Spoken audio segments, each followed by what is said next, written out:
Chapter 913. The latest chapter of this book is not finished yet. For more exciting content, please scan the QR code below to download the app. The novel is updated even faster. Millions of novels are free to read. There are all kinds of novels that can't be found online. Granny Zhou's family was going to celebrate their birthday in a few days. They bought rice, flour, and spices, and Xiaoheng helped them move it in. Coincidentally, they bumped into Granny Zhou's grandson revising his homework. The child didn't know how to read and write some words, so Xiaoheng taught him. When he returned home, the children went to the backyard to play. Xian Yuanqi also went to the backyard to enjoy the joy of being with his family in Jingkong. Although his son was not bad, he was already past the age of cuteness. How could he be as fun as little Jingkong? Gu Jiao was tidying up her clothes in the east room. She neatly spread the beautiful dresses all over the bed. When Xiaoheng entered the room, she was admiring her clothes one by one. She looked like she was enjoying herself, and she was also a little proud. Xiaoheng came to her side and looked at her in amusement. What happened? Why are you so happy? As he said that, his gaze fell on the clothes on the bed, and he exclaimed, "Where did you get all these clothes?" Gu Jiao raised her eyebrows and said, "My mother made them." Xiaoheng smiled in surprise. You called her mother? Gu Jiao blinked. Yes. Does this girl know how to be shy? Xiaoheng couldn't hold back and laughed out loud. What are you laughing at? Gu Jiao asked sternly. Xiaoheng cleared his throat. Ahem, it's nothing. You're cute. Of course, Xiaoheng wasn't laughing just because he was amused by her. There was another very important reason. He was happy for her from the bottom of his heart. He didn't know what she had experienced to have such a barrier in her heart. But no matter what, she had overcome it today. In reality, Xiaoheng knew that these clothes had been made for her by Yao Shi. They had left the capital in the 3rd month of the previous year, and it was now the 5th month. For an entire year and 2 months, Yao Shi had not seen Gu Jiao. But Yao Shi did not miss Gu Jiao for a single day. When she had nothing to do, she would make clothes for Gu Jiao. She did not make much for Gu Xiaobao. These were only the best that Yao Shi had carefully selected. There were also many that Yao Shi did not think were good enough, and did not take them out. After Gu Jiao showed her clothes to Xiaoheng, she sat on the edge of the bed and folded them one by one. Xiaoheng sat on the other side of the bed and handed her clothes. As he handed her clothes, he said, I have good news and bad news for you. Which one do you want to hear first? All right, Gu Jiao said. It seemed that this girl was really happy tonight. Otherwise, based on her usual personality, she would have heard the bad news first. Xiaoheng was affected by her mood and his lips unconsciously curled up. The good news is that our wedding date has been brought forward. We don't have to wait until the 10th month. Gu Jiao stopped folding the clothes and looked at him with surprise. Xiaoheng said, Uncle Emperor changed it to the 18th of next month. He did not have time to announce it to the public. The reason is that the Empress Dowager of Zhao is ill and needs a wedding to drive away the bad luck. So the marriage between the two countries was brought forward. Gu Jiao, Great Aunt, you're also being naughty. Empress Dowager Zhuang, who had been provoked by Marquis Xianping showing off his daughter all day, finally gave up on her principles. She wanted a little great-grandchild. Now immediately. Xiaoheng gently looked at her and said, But don't worry. It's just that the date has been brought forward. The wedding will not be simple. In fact, Princess Xinyang had been preparing for the wedding since the beginning of the 1st month. Everything was ready. Xiaoheng saw that she was silent and said, Of course, if you don't want to bring it forward, I'll have someone change the date. Gu Jiao said seriously, It doesn't matter whether it's brought forward or not. The main thing is that we want to drive away the bad luck. Xiaoheng held back his laughter. Then what's the bad news? Gu Jiao asked. At the mention of this, Xiaoheng looked up and sighed. The bad news is that because we're getting married, I'll resume my identity as Xiaoheng. I'm no longer Xiao Lulang. According to the rules, I can't live here before the wedding. Great Aunt will come back late. So Jingkong, Guyan and Xiaoshuan's homework. I can only trouble you. Gu Jiao, a bolt from the blue. At night, the family sat in the main room and had dinner together. Little Jing Kong insisted on sitting next to Gu Jiao. He still used his own small cutlery and vegetarian dishes. Xian Yuanqi sat on the other side of him and listened to him proudly showing off his cutlery. This wooden bowl was made by Jiao Jiao. This spoon was also made by Jiao Jiao. The pattern on the chopsticks was carved by Brother Xiaoshan. He spoke with great familiarity. It was obvious that he was well taken care of in this family. Gu Xiaobao went to grab his chopsticks and messed up the cutlery that he had painstakingly arranged. He was not angry. Instead, he picked up a wooden bowl and passed it to Gu Xiaobao. You can only play with this. The chopsticks and spoon will be poked. Gu Xiaobao obediently took the wooden bowl and played with it clumsily. Xian Yuanqi never thought that he would be able to reunite with his family other than his son. Everyone ate happily during the meal. Xian Yuanqi's gaze fell on little Jing Kong and Gu Jiao from time to time. Even Liao Chen noticed it. There was nothing strange about looking at Jing Kong. After all, he was his grandnephew. But why did he keep staring at that girl? Xian Yuanqi sighed softly. I never thought that she would be able to live like a normal person one day. Father, what did you say? Liao Chen thought that his father was talking to him. He did not hear him clearly. Nothing, Xian Yuanqi said. Let's eat. After dinner, it was time for Xian Yuanqi to go back. Duke N's men had bought a house in the capital in advance. Xian Yuanqi and Liao Chen lived there too. Xian Yuanqi bade farewell to his family. Gu Jiao held little Jing Kong's hand and went to the door to send the father and son off. Talk to granduncle for a while. I'll go boil some water, Gu Jiao said to little Jing Kong. Okay, Jiao Jiao. Little Jing Kong nodded and let go of Gu Jiao's hand. Gu Jiao turned and went into the house. Xian Yuanqi knelt down on one knee and looked at him deeply. He removed a piece of rice stuck to the corner of his mouth and said kindly, Jing Kong, do you want to stay with granduncle for a few days? Why? Little Jing Kong asked.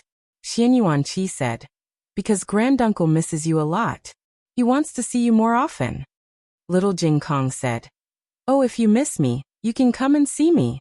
I can't leave. Bad brother-in-law has already left.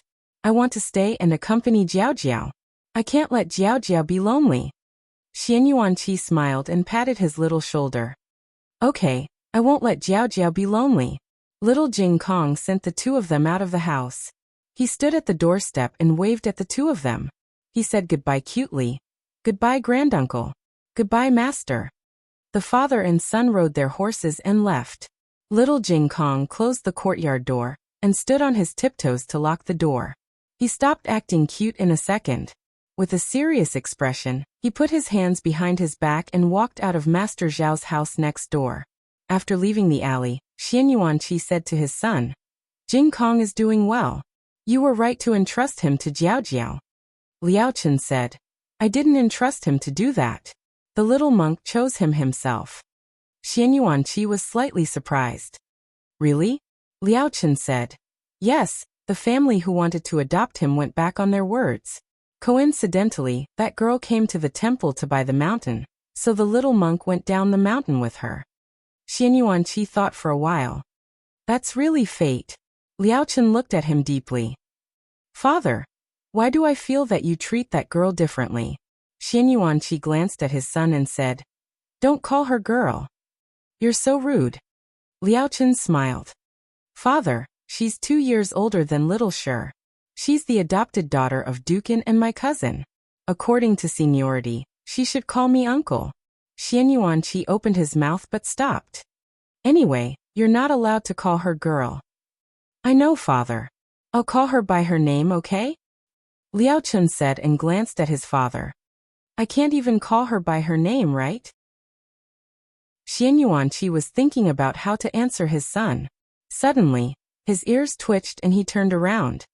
Someone's heading towards Jade Water Alley. It's an expert. Liao Chen's eyes narrowed. I'll go take a look. After saying that, he used his qinggong and disappeared into the night.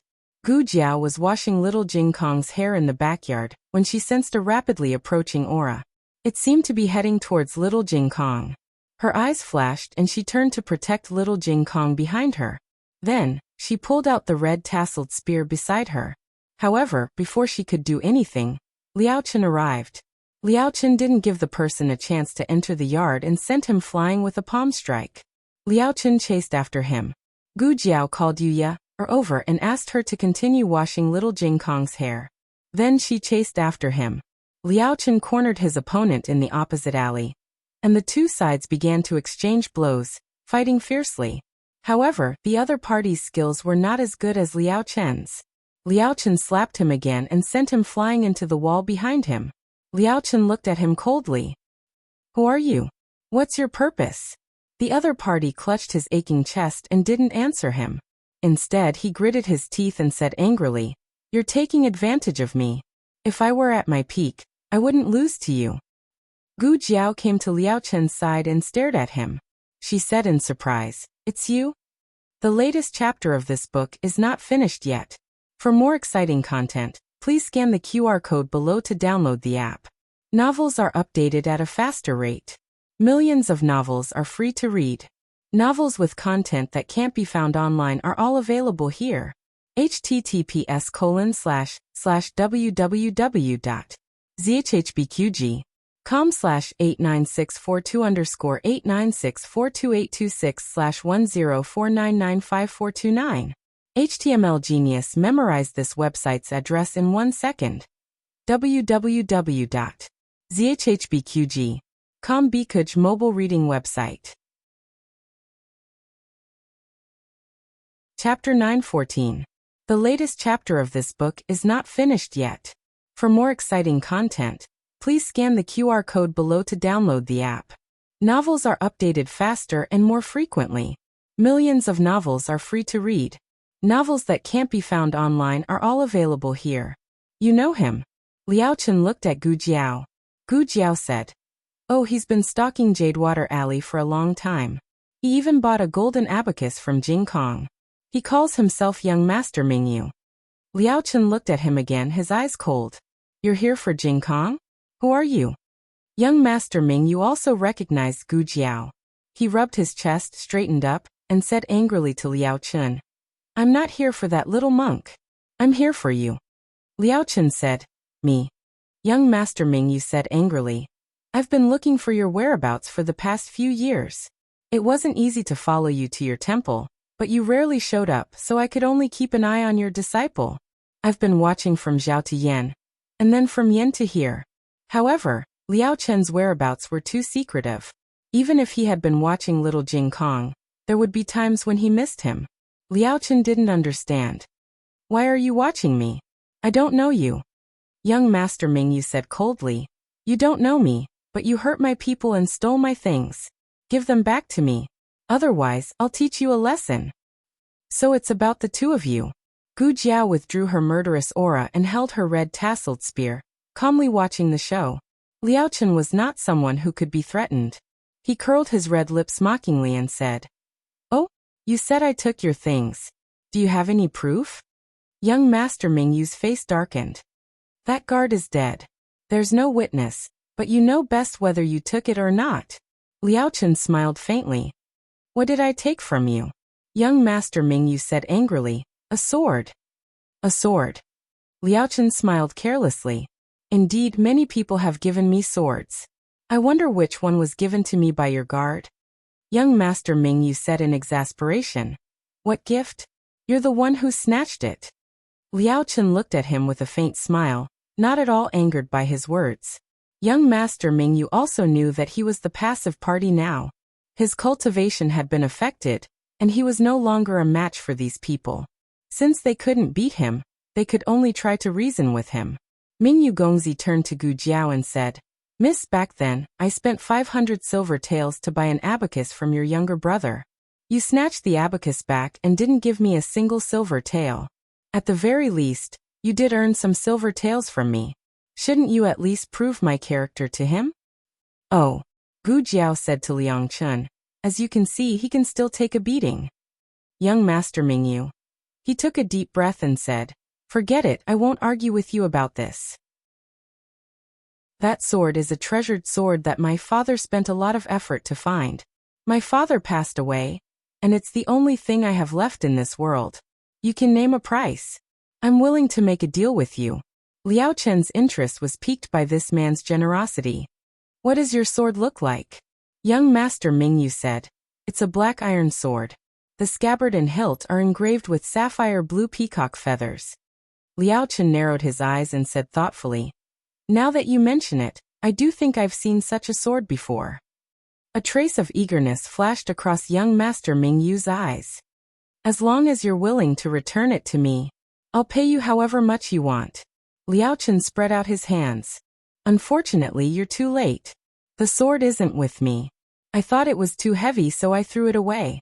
Young Master Mingyu was stunned. Threw it away? How could that be? You better not lie to me. Gu Jiao thought. Why would I lie to you? Is it strange that a prodigal monk who threw the Fushi zither into a charcoal brazier would throw a sword to you? Liao Chen said innocently. I'm not lying to you. Believe it or not, I really threw it away. Where did you throw it? Young Master Mingyu asked. Liao Chen smiled. I don't remember. I threw away so many things. How can I remember them all? Young Master Mingyu choked. Let's go. Liao Chen ignored him and led Gu Jiao out of the alley. You really don't remember? Gu Jiao asked. Liao Chen said indifferently. Even if I do, I won't tell him. How dare he lay a hand on his disciple? Liao Chen was lucky that he didn't kill him today. Let's go in. Liao Chen walked Gu Jiao to the door. He hesitated for a moment before deciding to tell her. It was a few years ago. In the Yan Kingdom, I didn't take the initiative to rob him. It was his bodyguard who delivered it to me. His bodyguard bullied a weak old man in the tea shed. I couldn't stand it and taught him a lesson. I wasn't interested in weapons, so I sold it to a blacksmith shop near Xing City. Gu Jiao suddenly understood. I see. In the alley, the guard in gray found his master. He saw his master holding the wall with one hand and clutching his chest with the other. He seemed to be injured. He strode over and held his master's arm. Master, what's wrong? Are you not feeling well again? Young Master Mingyu said with a pale face. I went to catch that little monk. Who knew that person would appear? The gray-clothed guard frowned. Was he the one who injured you? My body is getting weaker and weaker. I'm no match for him. Young Master Mingyu panted. He said the sword wasn't with him. It didn't seem like he was lying. The guard in gray was shocked. What? The sword isn't with him? Then we've been watching his disciple for so long in vain. Master, your condition is getting worse. Why don't we go back? Young Master Mingyu looked at the dark night and said with a complicated expression. Without the sword, we can't go back. That night, Gu Jiao rested in the Jadewater Alley. Dukan left the imperial palace and took a carriage back to his servant's residence. Manager Zheng also came to Zhao country. He smiled and said to Dukan, Young master.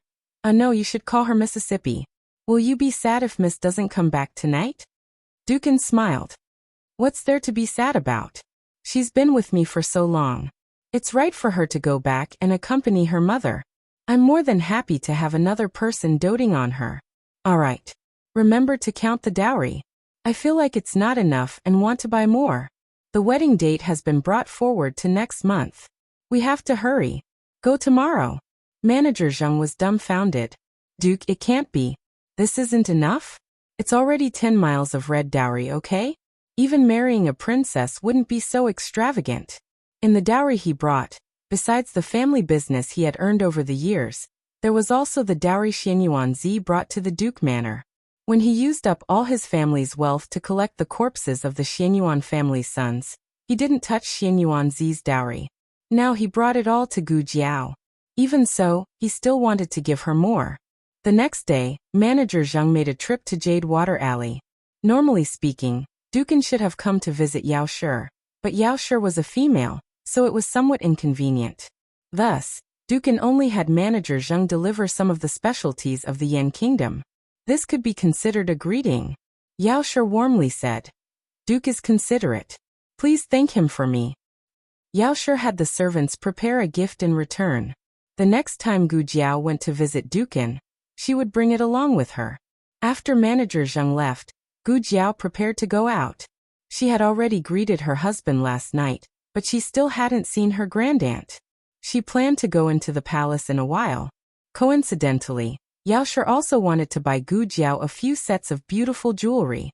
Although the family didn't lack jewelry, they were all old styles. She wanted to let her daughter personally choose. The mother and daughter pair carried Gu Xiaobao and took the candied fruits made by their grandaunt and sat in the carriage. Their trip today was to first buy jewelry together and then go into the palace to visit their grandaunt. Grandaunt, Gu Xiaobao said. Gu Jiao looked at him curiously. Yaoshi smiled and said, "Every time the Empress Dowager comes, she gives him good food. He really likes grandaunt." Today, Gu Xiaobao was wearing tiger-headed shoes and a tiger-headed hat. He looked fierce and cute. Gu Jiao couldn't hold back and gently pinched his little cheeks. "Do you want Jiejie to hold you?" Yaoshi asked. Gu Xiaobao dove into his mother's embrace and excitedly kicked his little legs. The three arrived at the capital's largest jewelry store, Baolin Pavilion. Gu Xiaobao didn't like to walk. Yesterday, when he opened the door for Gu Jiao, he had already walked a month's worth of steps. Yaoshi wanted to put him on the ground, but he curled up his little legs and refused to let his feet touch the ground. Yaoshi had no choice but to hold him in her embrace. Gu Jiao was engaged and wore a veil according to the capital's custom. Her birthmark was covered, but her eyes were so beautiful that people couldn't look away. However, when her veil was blown up by the wind, revealing the red birthmark on the left side of her face, everyone immediately shook their heads in disappointment. Yaoshi frowned and held her daughter's hand. Gu Jiao said, "I'm fine." She was already used to these gazes. Yaoshi took a deep breath and said, "It was right to bring forward the wedding date." The chastity mark was about to fall off soon. "What?" Gu Jiao asked. Yaoshi's eyes flashed and she smiled. I'm saying, it's good that your wedding date was brought forward." Just as she said this, a servant girl came from the side and called out to Yaoshi, "Madam." Yaoshi stopped in her tracks and looked over with Gu Jiao. The servant girl came in front of her and respectfully bowed. "It's really you." The young master also came. Gu Xiaobao's face was cold. The newest chapter of this book is not finished yet. For more exciting content, please scan the QR code below to download the app. Novels are updated even faster. Millions of novels are free to read. Novels that can't be found online are all available here. https://www.zhhbqg.com/89642_8964226/1049944484. HTML Genius memorized this website's address in 1 second. www.zhhbqg.com Bikugo mobile reading website. Chapter 9:15. The latest chapter of this book is not finished yet. For more exciting content, please scan the QR code below to download the app. Novels are updated even faster. Millions of novels are free to read. Novels with content that cannot be found online are all available here. The young maid said awkwardly, "Are you also here today to pick up jewelry for second miss?" This is." She saw Gu Jiao beside Yaoshi. Yaoshi said seriously, "She is eldest Mississippi." The young maid was shocked and bowed. "This servant, Chun Lu, greets eldest Mississippi," Yaoshi said to Gu Jiao. "Chun Lu is Jin Yu's maid. I forgot to tell you, Jin Yu is also getting married. Her fiancé is the third young master of the Marquis of Chongping's family, surnamed Quan." This marriage was chosen by Gu Jinyu herself. Yaoshi had originally chosen the legitimate son of an assistant minister. Although his background was not high, he was kind-hearted, upright, and diligent. Her parents-in-law were also kind people. In addition, they did not mind that Gu Jinyu had a bad reputation in the capital. Gu Jinyu would be able to live the rest of her life peacefully after marrying. But she said she did not want to marry. Coincidentally, the Marquis of Chongping returned to the capital from his fief to report on his work and brought his family along. Third young master Quan fell in love with Gu Jinyu at first sight and hurriedly sent people to propose marriage. He was not from the capital and did not know much about Gu Jinyu's reputation in the capital. They would get married in the capital and go to the fief after marriage. Although Madame Yao was angry at Gu Jinyu's past actions, she still hoped that Gu Jinyu could find a good home on account of the Gu family's third branch's sincere love for Gu Jiao. Gu Jinyu's relationship with Yao Shi had faded a lot. Her marriage was now managed by old Madame Gu. Chun Lu came to the manor last year. You haven't seen her, Yao Shi said to Gu Jiao. Chun Lu bowed and began to secretly size up Gu Jiao. Her eyes were extremely beautiful. Even Second Miss did not have such a pair of cold and moving eyes. Chun Lu said, Madam, Second Miss's wedding date has been set. It will be on the 18th of next month. Wasn't it set long ago? Yao Shi asked. You haven't asked yet, Chun Lu whispered. Gu Jiao looked at her indifferently. Does my mother need to personally ask about this kind of thing? As servants, don't you know how to report it? Feeling wronged, Chun Lu said. I thought Marquis and Madam had already talked about it. Recently, something had happened to the mines in the capital, and the Ministry of Works had to rush to repair them. Marquis Gu had not returned for almost a month.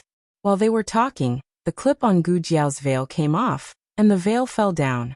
Chun Lu's gaze fell on Gu Jiao's birthmark and she was shocked. She immediately lowered her eyes and the corner of her mouth twitched in disdain. No wonder she had to cover her face with a veil. She was so ugly.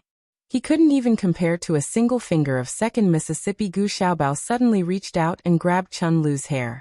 Children still couldn't control their strength very well, so they didn't know how to control their strength. Chun Lu cried out in pain. She reached out to pull Gu Xiaobao's hand away. Gu Xiaobao held on tightly. The more she pulled, the more pain she felt. In the end, her tears came out. Xiaobao. Madame Yao's expression changed. She quickly grabbed her son's small arm. You can't grab people. Let go. Gu Xiaobao did not let go. Madame Yao panicked. He's not like this usually. He doesn't grab people or hit people. What's wrong with him today? Chun Lu cried out in pain. All the customers in the shop looked at her. If an adult bullied her, perhaps someone would come forward to help. But she was grabbed by a 1-year-old child.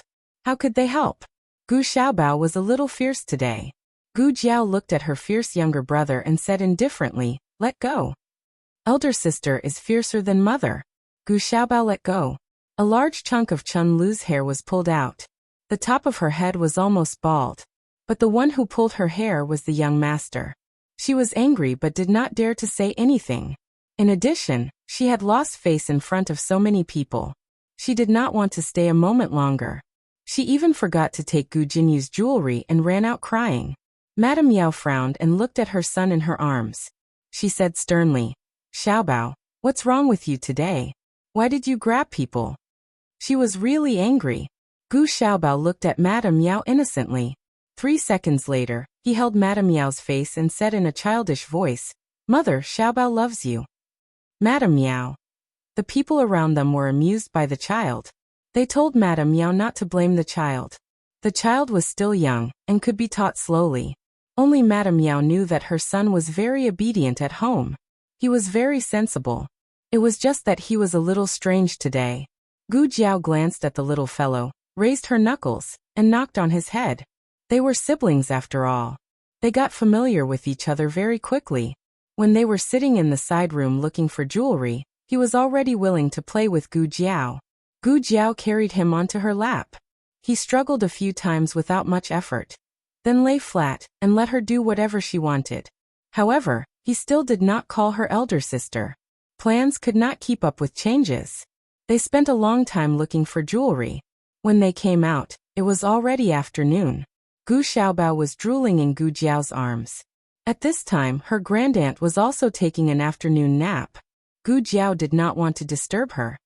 Mother, how about I go over to Godfather's place first?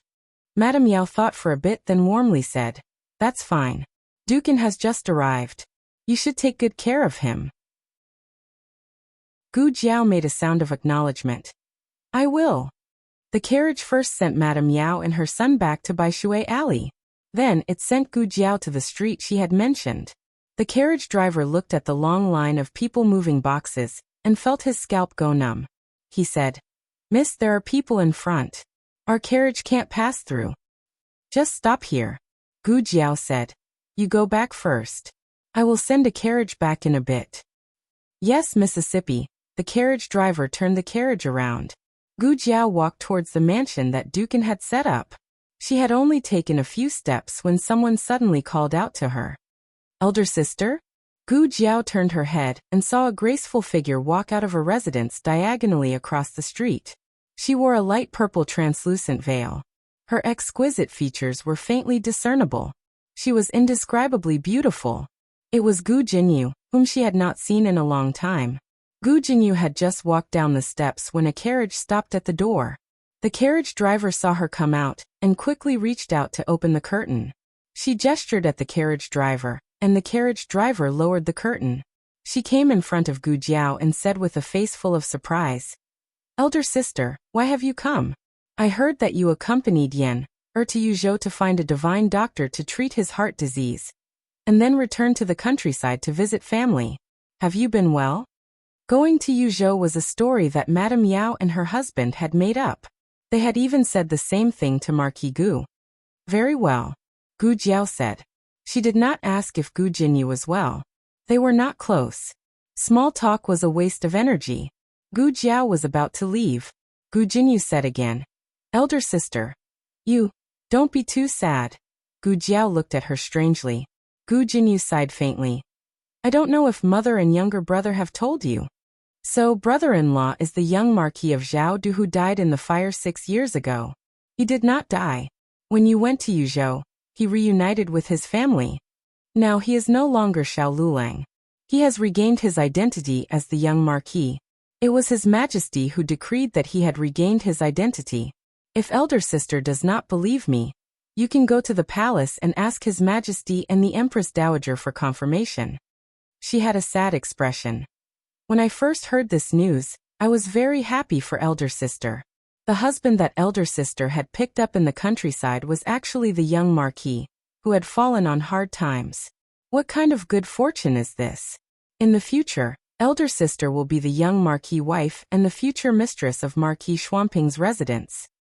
But I never expected that just a few months ago, news of the young Marquis marriage alliance with the Yin Kingdom came from the palace." Speaking of this, Gu Jinyu looked at Gu Jiao with eyes full of heartache and regret. But Gu Jiao clearly saw some joy. "My reputation was in tatters.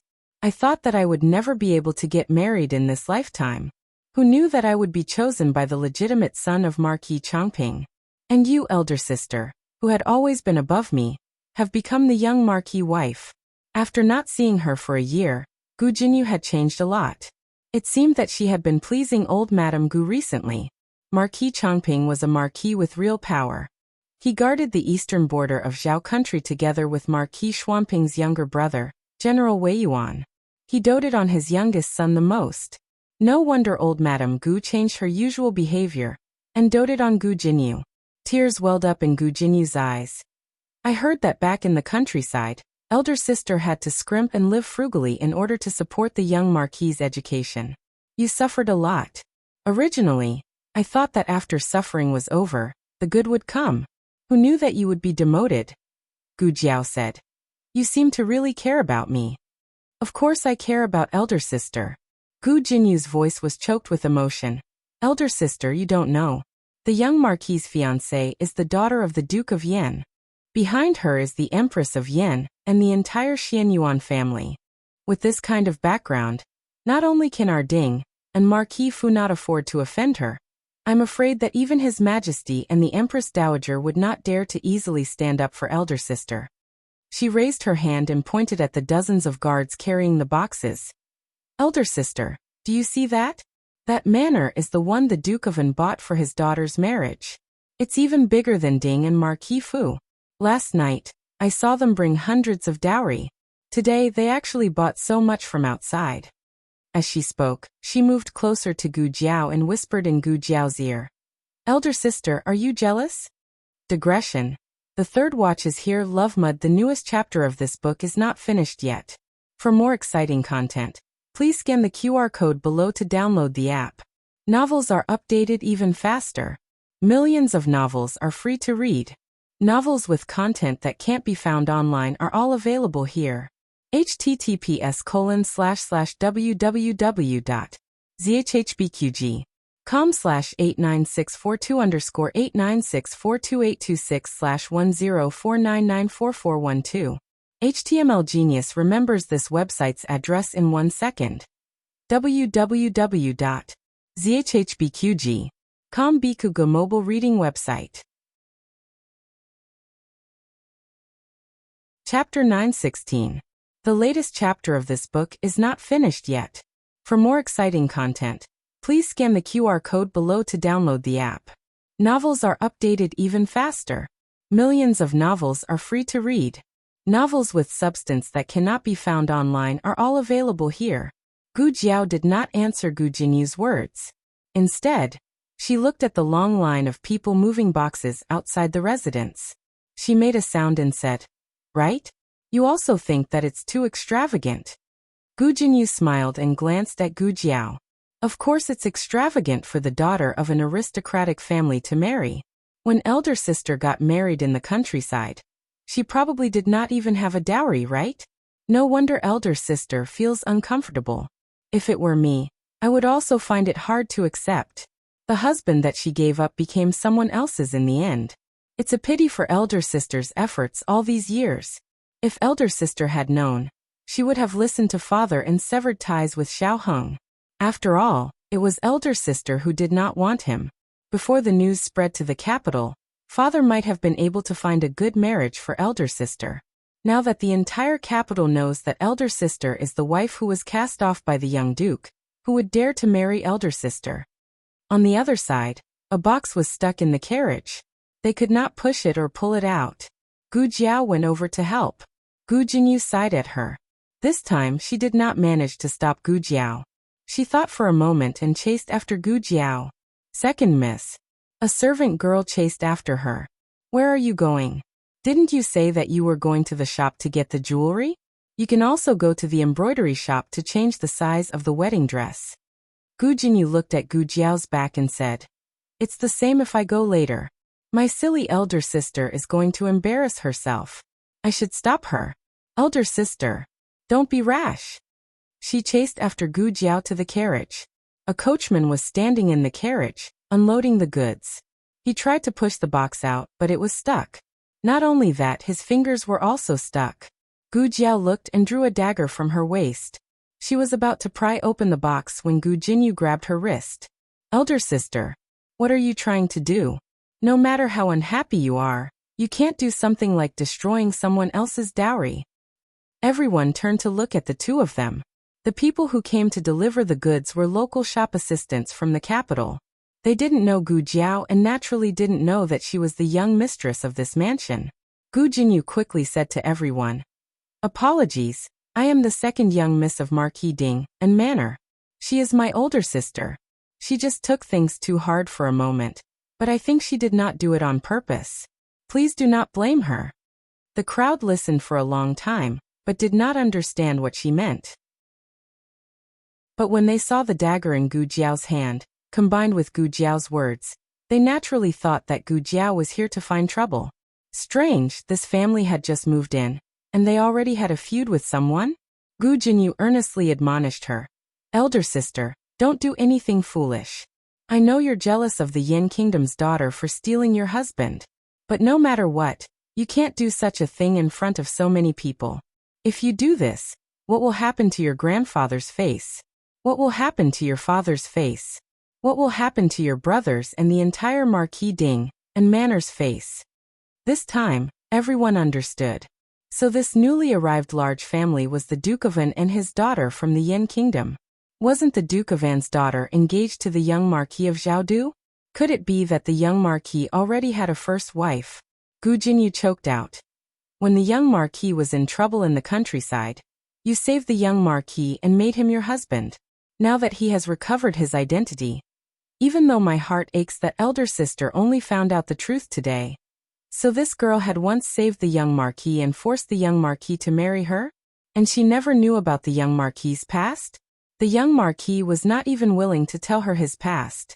It could be seen that he did not sincerely want to marry her. He must have been threatened by her." Gu Jiao looked at Gu Jinyu, her expression indifferent. "Have you finished speaking?"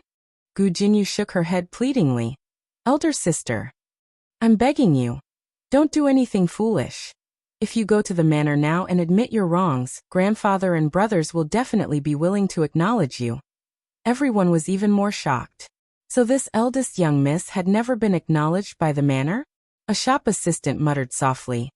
I think I heard. Eldest young miss grew up in the countryside. She's not presentable. Gu Jiao glanced at Gu Jinyu speechlessly. She retracted her hand and stabbed the bottom of the box with the dagger. Elder sister. Gu Jinyu's face turned pale. Before anyone could stop her, Gu Jiao had already pried the box open. The coachman on the horse carriage had successfully taken out his swollen finger, and he heaved a sigh of relief. If he had been any later, his finger would have been crippled. Outside the horse carriage, a shop assistant looked at the box that Gu Jiao had brought down and said in shock, "Aya, the box is spoiled. This is a top-quality mahogany box. It's filled with this year's fashionable jewels. It can't be spoiled too, right?" It had been spoiled in the process of moving it. If someone were to ask for responsibility, these shop assistants would not be able to pay for it even if they sacrificed their lives. Gu Jinyu said bitterly, "Elder sister, I already told you not to be like this. No matter how unhappy you are, you can't vent your anger on these things." Just as she finished speaking, there was a commotion in the crowd. Then they heard the coachman whose finger had been saved by Gu Jiao say, "Oh no, the steward of the Duke's public house is here." Gu Jinyu looked at Gu Jiao and her lips curled in disdain. "Elder sister, don't be rash later. That person is the head steward of the Duke's public house. If you offend him then—" She was only halfway through her sentence when the steward came in front of Gu Jiao with a murderous aura. He glared fiercely at Gu Jiao. "Who told you to move the box?" Gu Jinyu said softly. "Steward, don't be angry with my elder sister, my elder sister. Doesn't your hand hurt?" Steward Zheng said with his hands on his hips. Gu Jinyu was stunned. The other coachmen were also shocked. Steward Zheng had learned the language of the country of Zhao.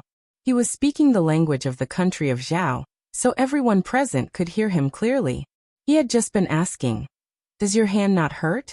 Gu Jinyu blinked in confusion and came in front of Steward Zheng. Standing next to Gu Jiao, she said, "I am truly sorry. My elder sister broke your box, but don't worry. Our Ding and Marquis Manor will definitely compensate for your losses. I ask that you do not blame my elder sister. My elder sister is just too upset, too angry." Steward Zheng glared at Gu Jinyu and unhappily said, "Who are you?" "I am speaking with my family's young miss. What are you interrupting for?" Gu Jinyu was once again stunned. She suspected that she had heard wrong. Your family's young miss?" Steward Zheng said. "That's right. She is my family's young miss." Everyone sucked in a breath of cold air. Gu Jinyu was flabbergasted. Her mind went blank. Steward Zheng was a very astute person. She kept saying that her family's young miss was sister, but her words were all about her family's young miss. Her family's young miss was low-key and did not like to flaunt her status. Did she think that she had caught her family's young miss in a pigtail? Oh my, the Duke's manor did not have a tradition of taking in concubines. The inner residence was peaceful. He had no place to display his skills. Coming to the country of Zhao, he had encountered it.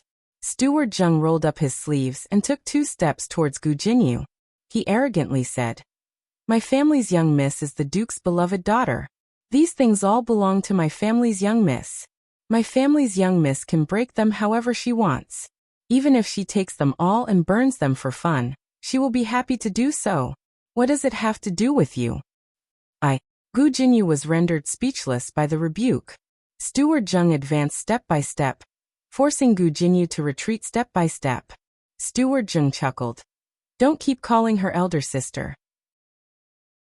Are you worthy of being related to my family's young miss?" Gu Jinyu was dumbfounded. What on earth was going on? Hadn't she been divorced by the young Marquis? How did she become Duke N's Manor's young miss? She was clearly just a girl who grew up in the countryside. She didn't know if it was because she was too shocked or too jealous, but her entire body trembled lightly. Her fingernails dug into her palms, almost drawing blood. She looked at Gu Jiao in disbelief. Didn't you go to Yuzhou? How did you?" Just at this moment, Another horse carriage came from another direction. It was the old Marquis and Gu Chongqing who had returned from court. Perhaps they had noticed the commotion in front of the Duke's manor. After the two of them got off the horse carriage, they walked over. What happened? Gu Chongqing asked with a frown. Gu Jinyu saw her grandfather and elder brother. At first she was stunned. Then an idea flashed through her mind. It was as if she had seen her lifesaver. She said with tears in her eyes, "Grandfather, elder brother, elder sister didn't go to Yuzhou. She secretly ran to the country of Yan. She even became the Duke's manor's young miss." Grandfather had always been the most disciplined. He would never allow his own granddaughter to run off to another family to be their daughter. Moreover, they were from another country. This could be considered treason. Grandfather was a general. He would never tolerate this kind of behavior. Gu Jinyu looked at the old Marquis expectantly. The old Marquis only frowned. "How many times have I told you? You're not my granddaughter. Don't call me grandfather." Gu Jinyu's face turned white in an instant. In the past, no matter how much her grandfather disliked her, he would not make a fuss about it. Now, he had embarrassed her in front of so many servants. Why? Gu Chongqing did not even look at Gu Jinyu. He came to Gu Jiao's side. His cold expression softened. "The sun is so bright. Why did you come out?" "I came to see Godfather," Gu Jiao said. The old Marquis put his hands behind his back. His face was cold as he looked up at the sky. He cleared his throat heavily. A strange feeling rose in Gu Jinyu's heart. Was grandfather jealous? Was he blaming that girl for only looking at Godfather and not grandfather? The latest chapter of this book is not finished yet. For more exciting content, please scan the QR code below to download the app. Novels are updated even faster. Millions of novels are free to read. Novels with connotations that you can't find online are all available here. https://www.zhbqg.com/89642_8964286/10497587. HTML Genius memorized this website's address in 1 second. www.zhbqg.com Bikugo mobile reading website. Chapter 917. The latest chapter of this book is not finished yet. For more exciting content, please scan the QR code below to download the app. Novels are updated at a faster rate. Millions of novels are free to read. Novels with connotations that can't be found online are all available here. Gu Jiao took out a small notebook and scribbled, "Eldest brother, is your throat uncomfortable?" The old Duke glanced at it and almost exploded on the spot. "Eldest brother what? You've already fallen off your horse." "Pippi Jiao, as long as I don't admit it, I haven't fallen off my horse."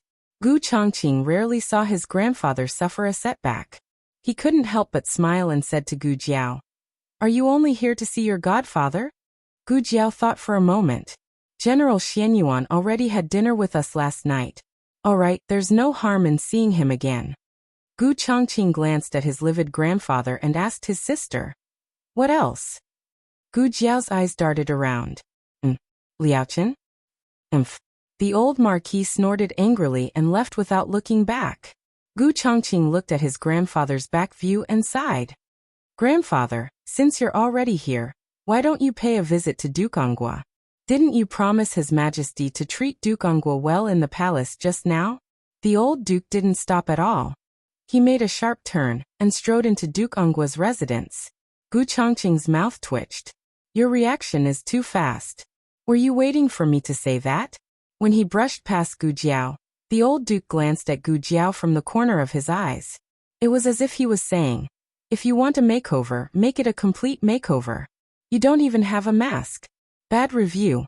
Steward Zheng was very warm to the two of them and invited them into the residence with a smile. Gu Jinyu was left alone outside. She was all alone, as if she had been abandoned by the whole world. The development of the situation was completely beyond her imagination. She couldn't come back to her senses for a long time. Everyone looked at her with a strange look in their eyes. She had originally thought that the eldest miss would not be acknowledged by the Marquis's household. But who would have thought that she was the one who was not acknowledged? She was doted on by her own grandfather and brother, while she, on the other hand, was disliked by the old Marquis when she called him grandfather. That's right. I heard that the daughter of the Marquis was swapped with a girl from the countryside. Second miss is the one who came from the countryside.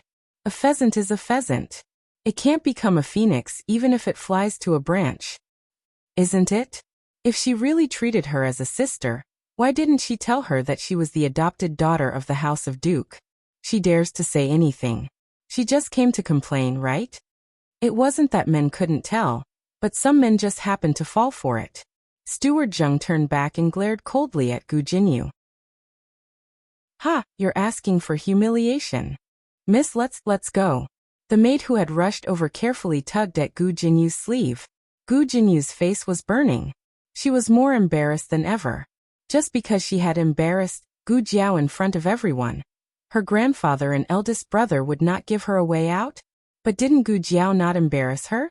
She was the daughter of the House of Duke and had a glorious life. She was the most pitiful. Miss, let's go. The maid urged softly. Gu Jinyu awkwardly returned to the Marquis's household. She didn't want to take the jewelry anymore. She wasn't in the mood. She directly returned to her own courtyard. However, she hadn't rested for long when a young maid reported that the madam's personal servant, Nurse Fong, had come. Nurse Fong had gone home to visit her relatives and only returned to Jade Water Alley at noon. She brought some news that she had accidentally heard. When Madame Yao heard about it, she asked her to go to the Marquis's household and call Gu Jinyu over. Gu Jinyu originally didn't plan to go, but when she thought of Gu Jiao's identity, she really wanted to know what had happened to Gu Jiao and how she had become the daughter of the House of Duke. She went to Jade Water Alley. Gu Xiaobao was still taking an afternoon nap. Madame Yao met her in the main room. Ever since she started living in Jade Water Alley, Madame Yao's complexion and spirit improved day by day. She even looked younger than a few years ago. Gu Jinyu's expression was not very good. She calmly sat down on the other side of the table. Madame Yao turned her head to look at her.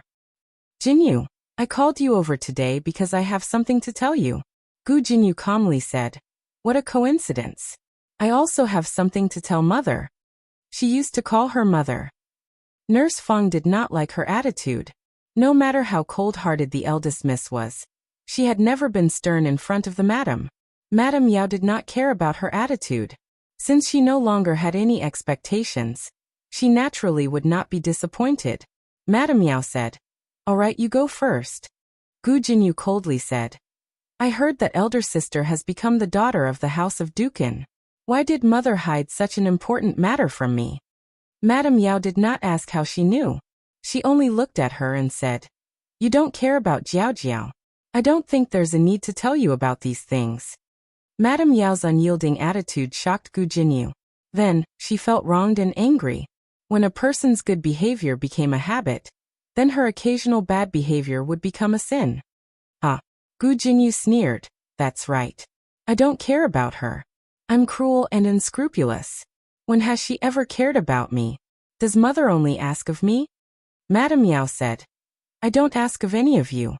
You have no obligation to care about each other. But since you don't care about her, don't ask about her. After all, Jiao Jiao has never asked about you. Gu Jinyu clenched her fists. Mother, Madame Yao calmly said, Are you done? It's my turn to speak now. Jinyu, I've raised you for more than 10 years. Regardless of whether you still recognize me as your mother in your heart, I want to give you one last piece of advice. Marquis Chongping's third son is not a good match. You should cancel this marriage as soon as possible. Gu Jinyu mockingly said, Not a good match? Then who is? The son of a lowly assistant minister of the House of Yellow Servants that Mother carefully selected for me? Your own daughter can marry the noble young Marquis. And I can only give myself to the son of an assistant minister of the House of Yellow Servants. Mother, just how biased are you? Madame Yao looked at her coldly. Isn't the Marquis biased? When you blame me for being biased, why don't you think about how your father is always biased towards you? Gu Jinyu pointed at the second courtyard. But grandfather and brothers are also biased towards her. Even Gu Xiaobao, that fool, likes her more. Slap. Madame Yao stood up and slapped her across the table. Gu Jinyu's head buzzed from the slap. She looked at Madame Yao in disbelief. Don't talk about your younger brother like that. He's not my younger brother. He doesn't even cry when he's injured. He doesn't even walk when he's a year old. If he's not a fool, what is he? Gu Xiaobao was awakened. He obediently sat up and stared blankly at the door. Madame Yao pointed at the door. Her voice was not loud, but her tone was very strict. Get out. Gu Jinyu covered her red face. Her eyes were red as she glanced at Madame Yao. She left without looking back. Gu Xiaobao was carried out by Yu Yer. Yu Yer muttered. How can she be like this? I kindly reminded her, but she treated it like a donkey. Does she really think that there's a free lunch in the world? She doesn't even think about her own reputation. How can she enter Marquis Changping's residence? If it wasn't for third young Master Quan. Forget it, I don't have anything to say. Nanny Fong said. She's arrogant and thinks that she's better than eldest young miss in everything. She also wants to beat eldest young miss in marriage. Why would she think that there's something wrong with this marriage? Madam has already done her best. If she wants to walk a dead end, let her be. Madame Yao placed Gu Xiaobao on her lap. Gu Xiaobao spread his fingers and patted his chest. He waved his hand and said seriously, Xiaobao isn't a fool. Those words were heard by her son. Madame Yao closed her eyes in heartache. She smiled at her son. Of course Xiaobao isn't a fool. Xiaobao is the smartest. She turned her head and said with a determined gaze. In the future, don't call her second young Mississippi. You also don't need to report anything about her to me. From now on, she only had one daughter. Xiaobao and Yan, only had one elder sister. Meanwhile, Gu Jinyu angrily returned to the Marquis's residence. When she passed by the small garden, she heard two sweeping servants whispering. I heard about third young Master Quan's matter at old Madam's courtyard that day. That third young Master Quan. Their voices were too soft and Gu Jinyu didn't hear them clearly. However, she inexplicably felt that it wasn't anything good. Really? The other servant turned pale with fright. Then if second young miss doesn't get married then? What are you doing here? A dignified voice sounded from the other end of the path. The two sweeping servants' expressions changed, and they hurriedly looked at each other. The person who came was old Madam's current steward. Her surname was Zhang. Nanny Zhang glanced at Gu Jinyu, who was on the winding path, and then looked at the two sweeping servants. She said sternly, Are you done? If you're slacking off and acting unreasonable here, I'll chase you out. The two hurriedly nodded and bowed. We won't dare, we won't dare. We won't dare again. Nanny Zhang smiled and greeted Gu Jinyu. Young Mississippi, the people at old Madam's side did not call her second young Mississippi. This made her feel as if she was the only daughter in the residence. This pleased Gu Jinyu greatly. However, when she thought of the conversation she had just heard and Yao Shi's warning, Gu Jinyu felt uneasy. Nanny Zhang, is there anything about third young Master Quan that I don't know? Nanny Zhang said in shock. Young miss, why do you say this? Did these two old maids talk nonsense? I'm just asking, Gu Jinyu said. Nanny Zhang smiled and said, What do they know? Third young Master Quan is the legitimate son of Marquis Changping. He is talented and upright. Other than studying has made him stupid. He is too kind-hearted and always takes in some homeless beggars, which makes the Marquis very angry. There's nothing else about him.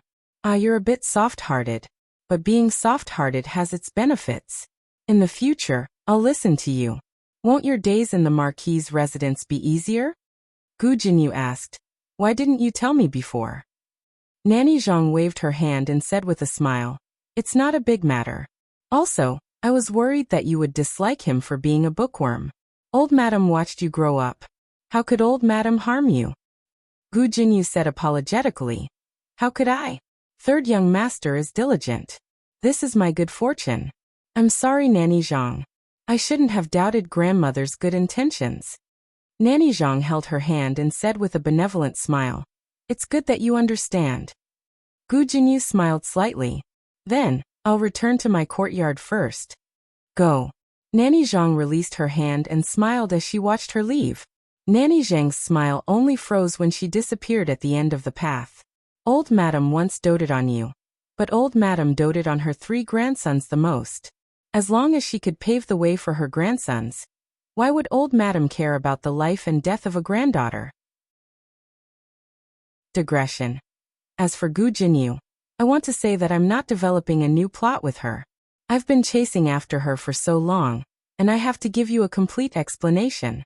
Otherwise, on a certain day in a certain year and month, it will appear. I suddenly remembered. What happened to that adopted daughter? I didn't write about her after returning to Zhao country. Was she chased out of the manor? What was her ending? I don't know. The author wrote her out again. Is it that fish? I also want to know her ending. Even Muru Xian, a small character, was mentioned in the comments section. People said that I wrote her out. If I don't explain clearly to Gu Jinyu, who has some weight, people will definitely question me later. Her appearance is a slap in the face. Everyone can eat without worry. Asterisk also, today is the Mid-Autumn Festival. I wish everyone a happy holiday. The latest chapter of this book is not finished yet. For more exciting content, please scan the QR code below to download the app. The novel will be updated even faster. Millions of novels will be read for free. Novels with content that can't be found online are all available here. https://www.zhhbqg.com/89642_8964286/10497514. HTML Genius memorized this website's address in 1 second. www.zhhbqg.com Bikuga mobile reading website. Chapter 918. The latest chapter of this book is not finished yet. For more exciting content, please scan the QR code below to download the app. Novels are updated even faster. Millions of novels are free to read. Novels with content that can't be found online are all available here. As for Gu Xiaobao, after sitting on Yao Shi's lap for a while, he began to look around. As if he didn't see anything, he slid down from Yao Shi's lap. Xiaobao is willing to walk? Yuya was surprised. He walked by yesterday and went to open the door for his older sister. Yao Shi's mood improved a lot when she mentioned the 2 children. Gu Xiaobao staggered to the east room and pushed open the door that was slightly ajar from the wind. He peered inside. Yao Shi followed him. He turned around and shook his hands at Yao Shi, saying seriously, "No." "No what?" Yao Shi asked with a smile. Gu Xiaobao didn't say anything. Gu Xiaobao went to the courtyard to search again, but to no avail. Just like yesterday evening, he went to the courtyard entrance and climbed over the high threshold. He stood up and looked around the alley. Yao Shi looked at him with a smile. He turned around and shook his hands again. No. Nanny Fong and Yuya were also amused by him. Yuya teased. "Didn't you say you didn't want older sister yesterday? Why are you looking for her now?" Before Gu Xiaobao fell asleep, Gu Jiao was still there. When he woke up, she was gone. Gu Xiaobao was very confused. Yao Shi knew that her daughter wasn't there, but she still let Gu Xiaobao search inside and outside the house. And he had finished 2 months of walking today. Looking at his sweaty appearance, Yao Shi couldn't bear it and asked him, "Do you want older sister?" Gu Xiaobao nodded. The Marquis and Gu Changqing didn't interfere with Gu Jinyu's marriage.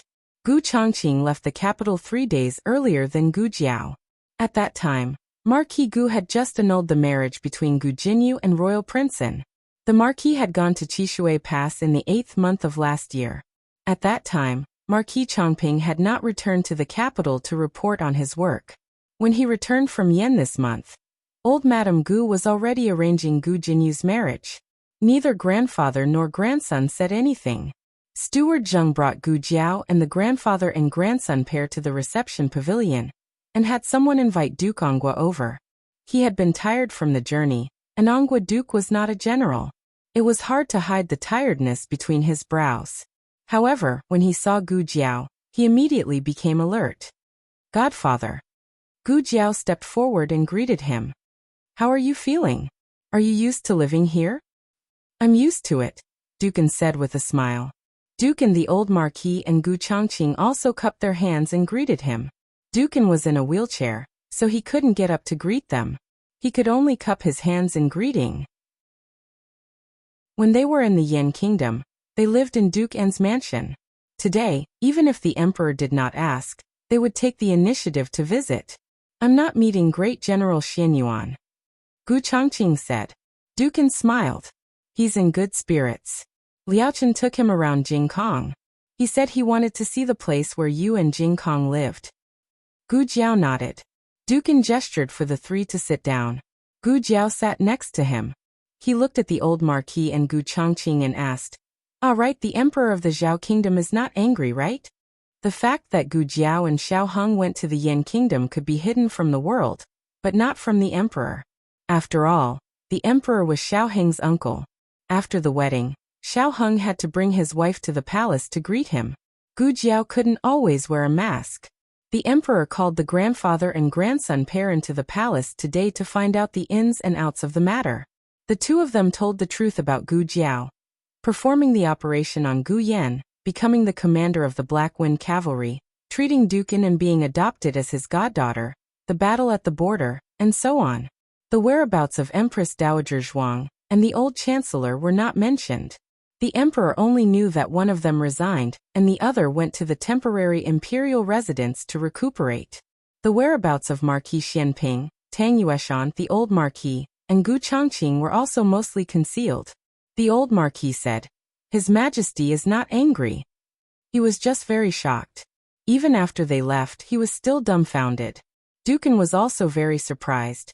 "Your Majesty is really different from the rest."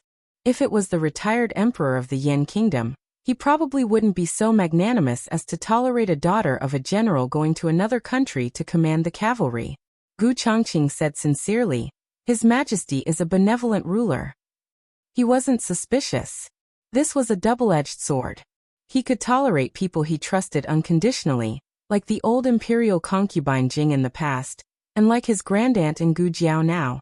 What about Aheng's background? Gu Jiao asked. Gu Chongqing said. Grandfather asked around. It seems that Princess Xian Yang didn't tell His Majesty the truth, so we didn't say anything.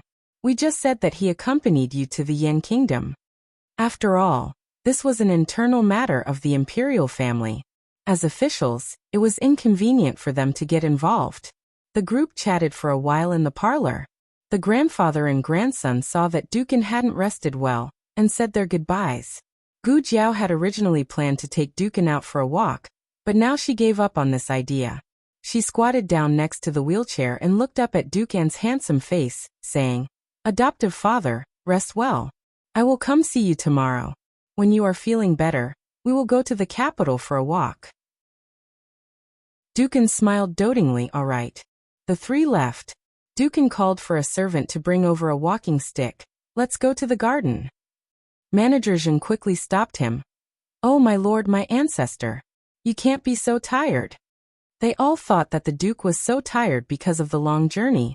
In reality, they weren't wrong. The journey was very tiring, but the Duke wasn't afraid of hardship.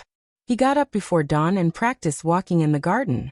Duke N's eyes were firm as he said, "I don't want to sit in a wheelchair to send her off. I want to stand up and personally send her to the bridal sedan." The three left the Duke's manor. As for Gu Jiao getting married as the daughter of the Duke, the old Duke and Gu Chongqing didn't mind at all, but it wasn't completely true to say that they minded too much. Having experienced life and death together, they knew very well what kind of person Gu Jiao was. She didn't want to climb up the social ladder. Moreover, Gu Jiao had grown up in the countryside and hadn't eaten a single grain of rice from the Duke's manor. She was free to recognize whoever she wanted. It was impossible to bind her with the rules of the world. Otherwise, she wouldn't have been so bold as to become sworn brothers with the old Duke. She was full of power, far more powerful than anyone could see. "Jiao Jiao, where are you going?" "I'll send you off," Gu Chongqing asked. He knew that his sister wouldn't go to the Duke's manor, so he didn't ask her to come to the manor. "I want to make a trip to the palace," Gu Jiao said truthfully. Gu Chongqing said, "That's fine. Great aunt misses you. Take my carriage. Go early and come back early. I still have matters to attend to," the old Duke said indifferently. "What matters?" Gu Chongqing looked at his grandfather in confusion. After winning the battle, The emperor had granted him and his grandfather an entire month of leave. He was very free after this, okay? The old duke said seriously. Come with me to Grand Secretary Yuan's home. Upon hearing Grand Secretary Yuan's home, Gu Chongqing's expression froze. He had almost forgotten that in order to find an excuse to disappear from the capital, he had acted out a play with Grand Secretary Yuan's granddaughter. Gu Jiao looked at a certain person with schadenfreude, the corners of her lips curling up. If that's the case, you don't have to send me off, so as to not make Miss Yuan wait too long. I have a carriage, so I'll go first. After saying this, she sat in the Duke's Manners carriage. Gu Chongqing closed his eyes with a headache, then turned to look at the old Duke. Grandfather, The old Duke put his hands behind his back and strode forward. I've prepared everything for you. Get in. Gu Chongqing gritted his teeth. Don't you already know that I went to Jiangnan to find the phoenix and propose marriage to cover up the truth? Back then, he had agreed that if he couldn't find the phoenix, he wouldn't have the face to propose marriage to the Yuan family's little nun. The little nun was dejected and went back to Buddhism, never to marry again. Forget it, I'll go. There aren't any phoenixes anyway. Gu Chongqing got into the carriage without fear. As soon as he sat down, he saw 2 bird cages on the floor. Inside each cage was a phoenix that was brimming with energy. Gu Chongqing. The old Duke thought, you're still too inexperienced to fight with grandfather. When Gu Jiao arrived at the palace, she realized that she had forgotten to bring the token of Renshou Temple. The guards at the palace gate were new and had never seen Gu Jiao before. Gu Jiao thought about sending someone to pass the message. At this moment, the family's carriage drove over. My lady. It was Yu Ye's excited voice. Gu Jiao lifted the curtain and turned to look. Yu Xiaobao. Yu Ye carried Gu Xiaobao down from the carriage. Gu Jiao also hurriedly got down from the carriage. Why are you here? Yu Ye smiled. After Xiaobao woke up, he was looking for you everywhere. Madam said that you would definitely go to the palace, so she asked me to bring Xiaobao there first. The little guy would still look for her. Gu Jiao unexpectedly pinched Xiaobao's face. Gu Xiaobao's face was cold. What's the matter? Gu Jiao asked with a smile. Gu Xiaobao turned his small body and buried his head in Yu Ye's arms. Yu Ye said to Gu Jiao silently, angry. Over. Gu Jiao laughed and carried the little guy over. Xiaobao proudly struggled for a while. When he couldn't move, he took out a pair of small hands to cover his face. He didn't want Gu Jiao to look at him. Gu Jiao was amused by him and laughed out loud. She remembered the first time she left little Jing Kong to go up the mountain. When she returned home, little Jing Kong had the same reaction. What did she do back then? All right, it's my fault today. I apologize to you. Can you forgive me? I need a kiss to forgive you. Gu Jiao nodded meaningfully and kissed Gu Xiaobao's cheek with experience. Gu Xiaobao still didn't remove the small hands in front of his face. Gu Jiao asked, It didn't work? Gu Xiaobao was very shy. The latest chapter of this book is not finished yet. For more exciting content, please scan the QR code below to download the app. Novels are updated at a faster rate. Millions of novels are free to read. Novels with content that can't be found online are available here.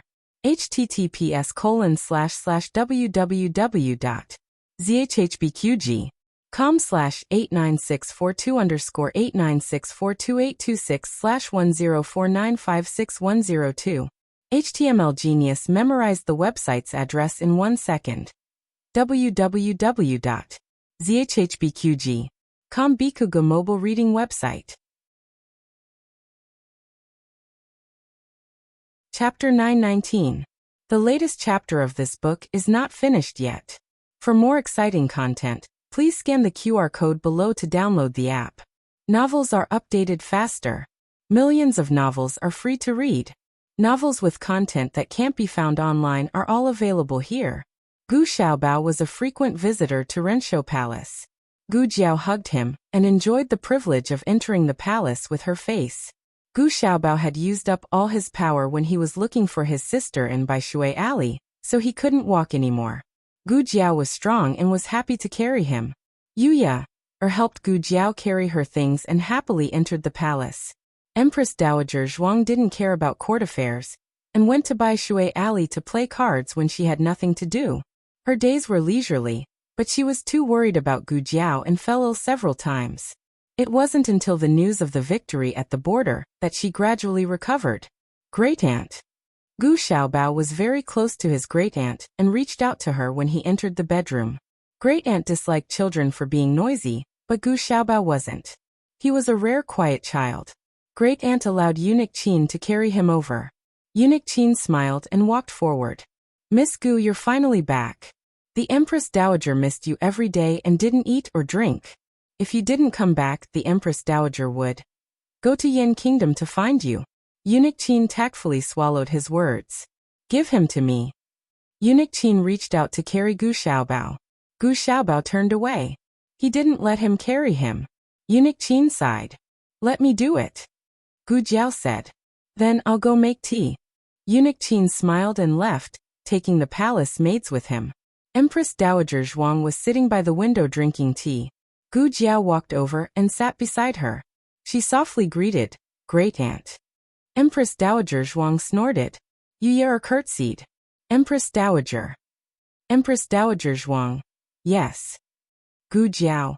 Wait, is there such a difference in treatment?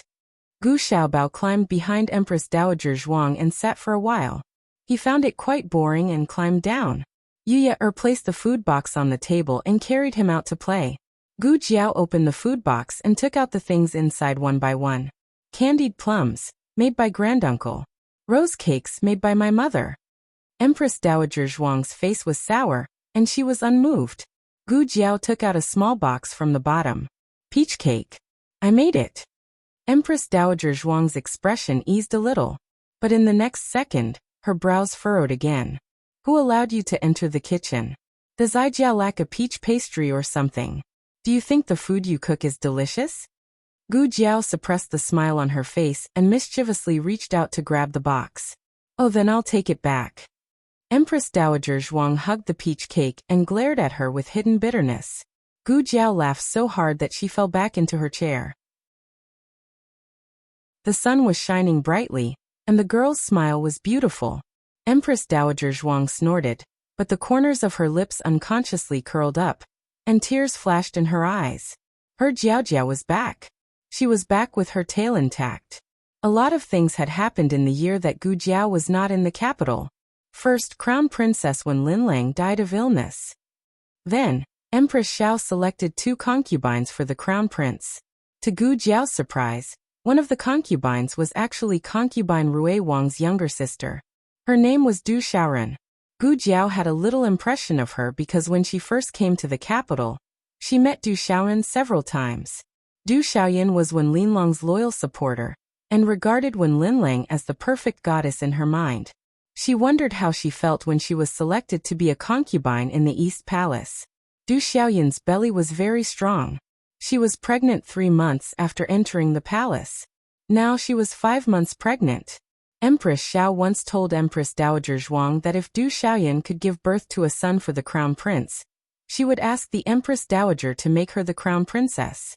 In addition, Rui Wang showed his skills in the court, and was valued by the emperor. The emperor appointed him as an imperial envoy to Jiangnan to observe the situation of the people. Concubine Rui Wang and her son traveled with him, and had already set off. What about Prince Ning? Gu Jiao asked. Empress Dowager Zhuang sighed. He's still the same. He's still confined in the mansion. Ever since Chuyu separated from him, his temperament changed a lot. I heard that he has been secretly sending people to inquire about Chuyu's whereabouts. Unfortunately, he didn't find anything. Prince Ning clearly had Princess Ning in his heart. He just couldn't get Wen Linlang when he was young. Unfortunately, he realized it too late. Chuyu was long gone. It was too late for him to regret. What about Zhuang Yuheng? Is there any news of him? Gu Jiao asked again. You have a lot of people on your mind. Empress Dowager Zhuang said this, but in her heart, she knew that Gu Jiao was worried about her. Whether it was Prince Ning or Commandery Princein, they were both children that she had truly loved. No one expected that Grand Tutor Zhuang, Prince Ning's grandfather, not only did not discipline Prince Ning, but also secretly urged Prince Ning to rebel. Prince Ning fell, Grand Tutor Zhuang was beheaded, and the Zhuang family was exiled. Zhuang Yuheng was first expelled from the family by Grand Tutor Zhuang, and then he performed meritorious deeds. He could have stayed in the capital, but he was exiled without hesitation. When the Zhuang family was at its peak, he gave up his glory and left the Zhuang family. When the Zhuang family fell into a quagmire, he gave up his bright future and returned to the Zhuang family. Thinking of him, Empress Dowager Zhuang felt distressed and regretful. Her heart was filled with emotions, but no one dared to ask or mention it. Only Gu Jiao could make her speak. Empress Dowager Zhuang let out a long sigh. He became a teacher at a small private school at the border. He teaches during the day and helps people write letters at night. He copies official documents and earns a small amount of money to support his family. Although he was exiled, Zhuang Yuheng himself was not a criminal. Therefore, he could teach at a private school. Even so, his days were still very hard. Zhuang Yuheng himself didn't think it was hard. When the people sent by Empress Dowager Zhuang asked him how he was doing, he said that Xiao Lulang had suffered all these hardships before. If Xiao Lulang could endure it, he could too. Empress Dowager Zhuang snorted. You're still competing with Lulang. By the way, Xiao Shui sent you a letter. Gu Jiao. Oh. Empress Dowager Zhuang was too lazy to move. She pointed to a place and Gu Jiao went to fetch the letter. There were a total of 6 letters. In ancient times, transportation was not convenient.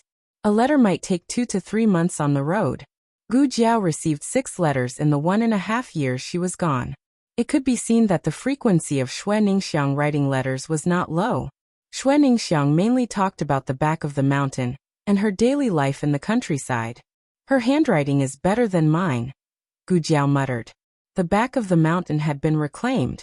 According to Gu Jiao's needs, different kinds of herbs were planted. Some of them were expected to be harvested next year. Gowa was 5 years old. He was very naughty and always ran around the streets. Xue Ningxiang was easy to find.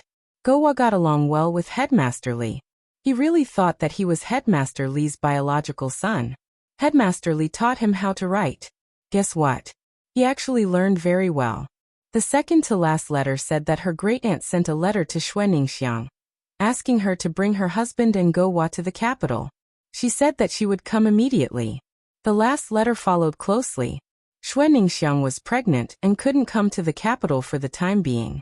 After the baby was born, she would come to visit her great-aunt in Gu Jiao. Gu Jiao listened to the news for an entire afternoon and read so many letters from Xue Ningxiang. Suddenly, she felt as if a lifetime had passed. When she first transmigrated, Gowa was only 1 year old. Now he was 5 years old. Unknowingly, she had already spent 4 years here. Gu Xiaobao staggered in while she was sighing. He stood in front of Gu Jiao and Empress Dowager Zhuang, looking at Empress Dowager Zhuang with an especially innocent and well-behaved expression. Great-aunt, he called out in a childish voice. Empress Dowager Zhuang snorted. Oh, what trouble did you get into now? Gu Xiaobao put his small hands in front of him. His right hand pinched the index finger of his left hand. No. Just as he finished speaking, Yu and a palace made from Renshou Palace walked in a panic. The two bowed their heads. Yu didn't know what it was and didn't know how to report it. The palace maid braced herself and said, "The phoenix seal is broken." Empress Dowager Zhuang's face darkened. A row of daggers flashed through her eyes. Gu Xiaobao walked forward and hugged Empress Dowager Zhuang's hand. Great-aunt Xiaobao loves you. Empress Dowager Zhuang's body shook. Who taught him that?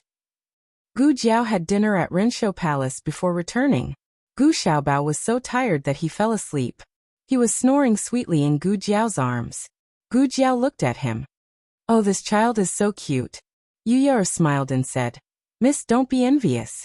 You will soon have a child with the son-in-law. Her? Have a child? Gu Jiao was stunned.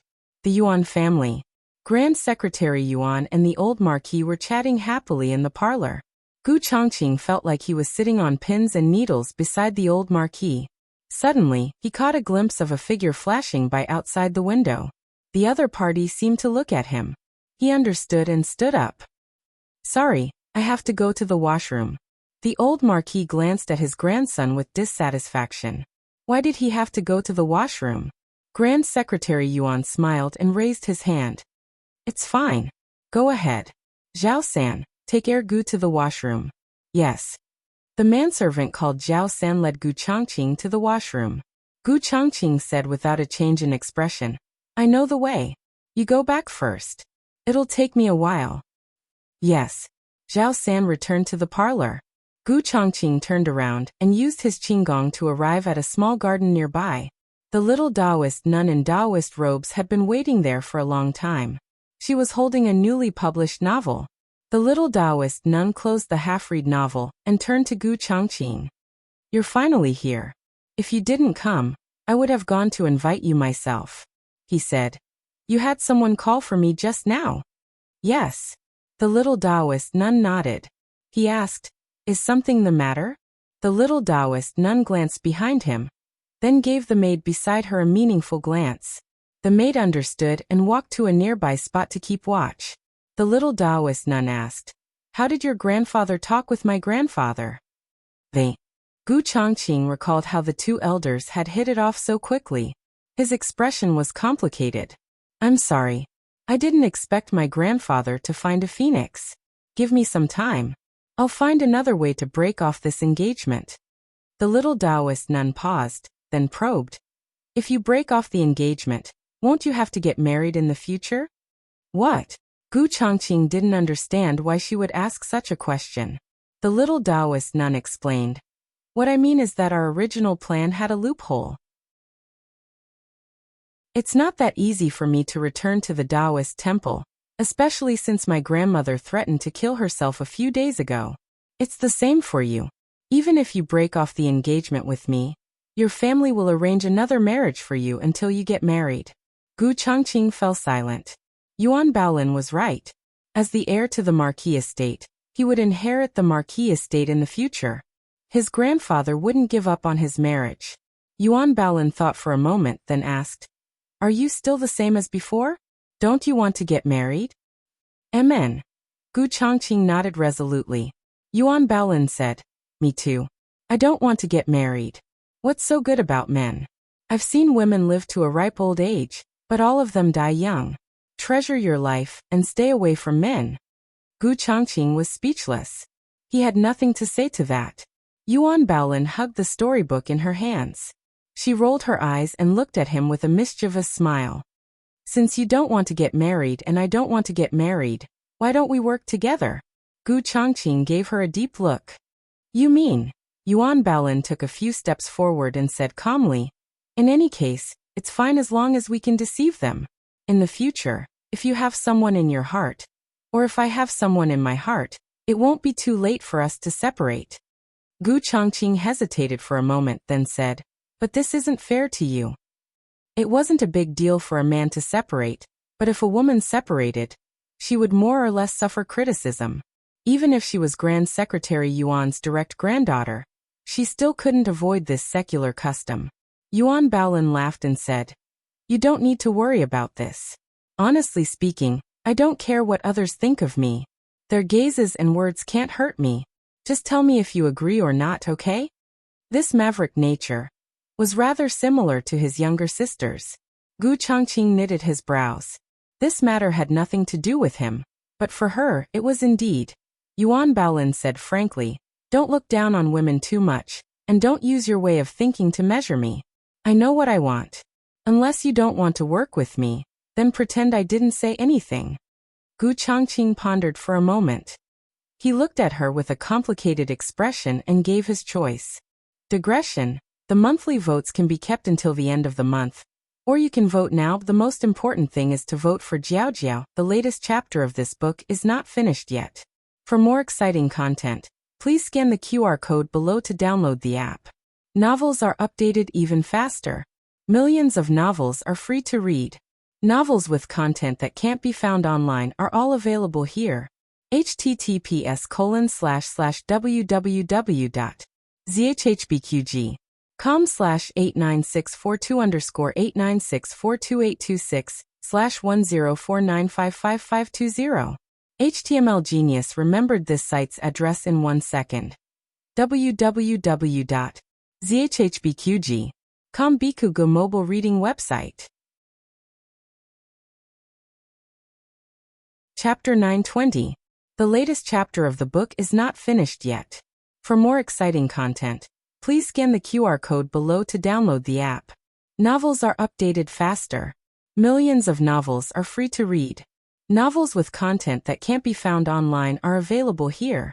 After Yuan Baolin returned to her room, her younger sister, Yuan Tong, walked in. Her younger sister held her arm and whispered, "Sister, do you really agree to this marriage?" Yuan Baolin pulled her hand away and lay down on the chaise lounge.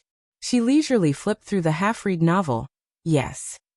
Her younger sister was surprised and sat down next to her. "But sister, didn't you say that you won't marry in this lifetime?" Yuan Baolin sighed. "Grandmother threatened me with death. What can I do?"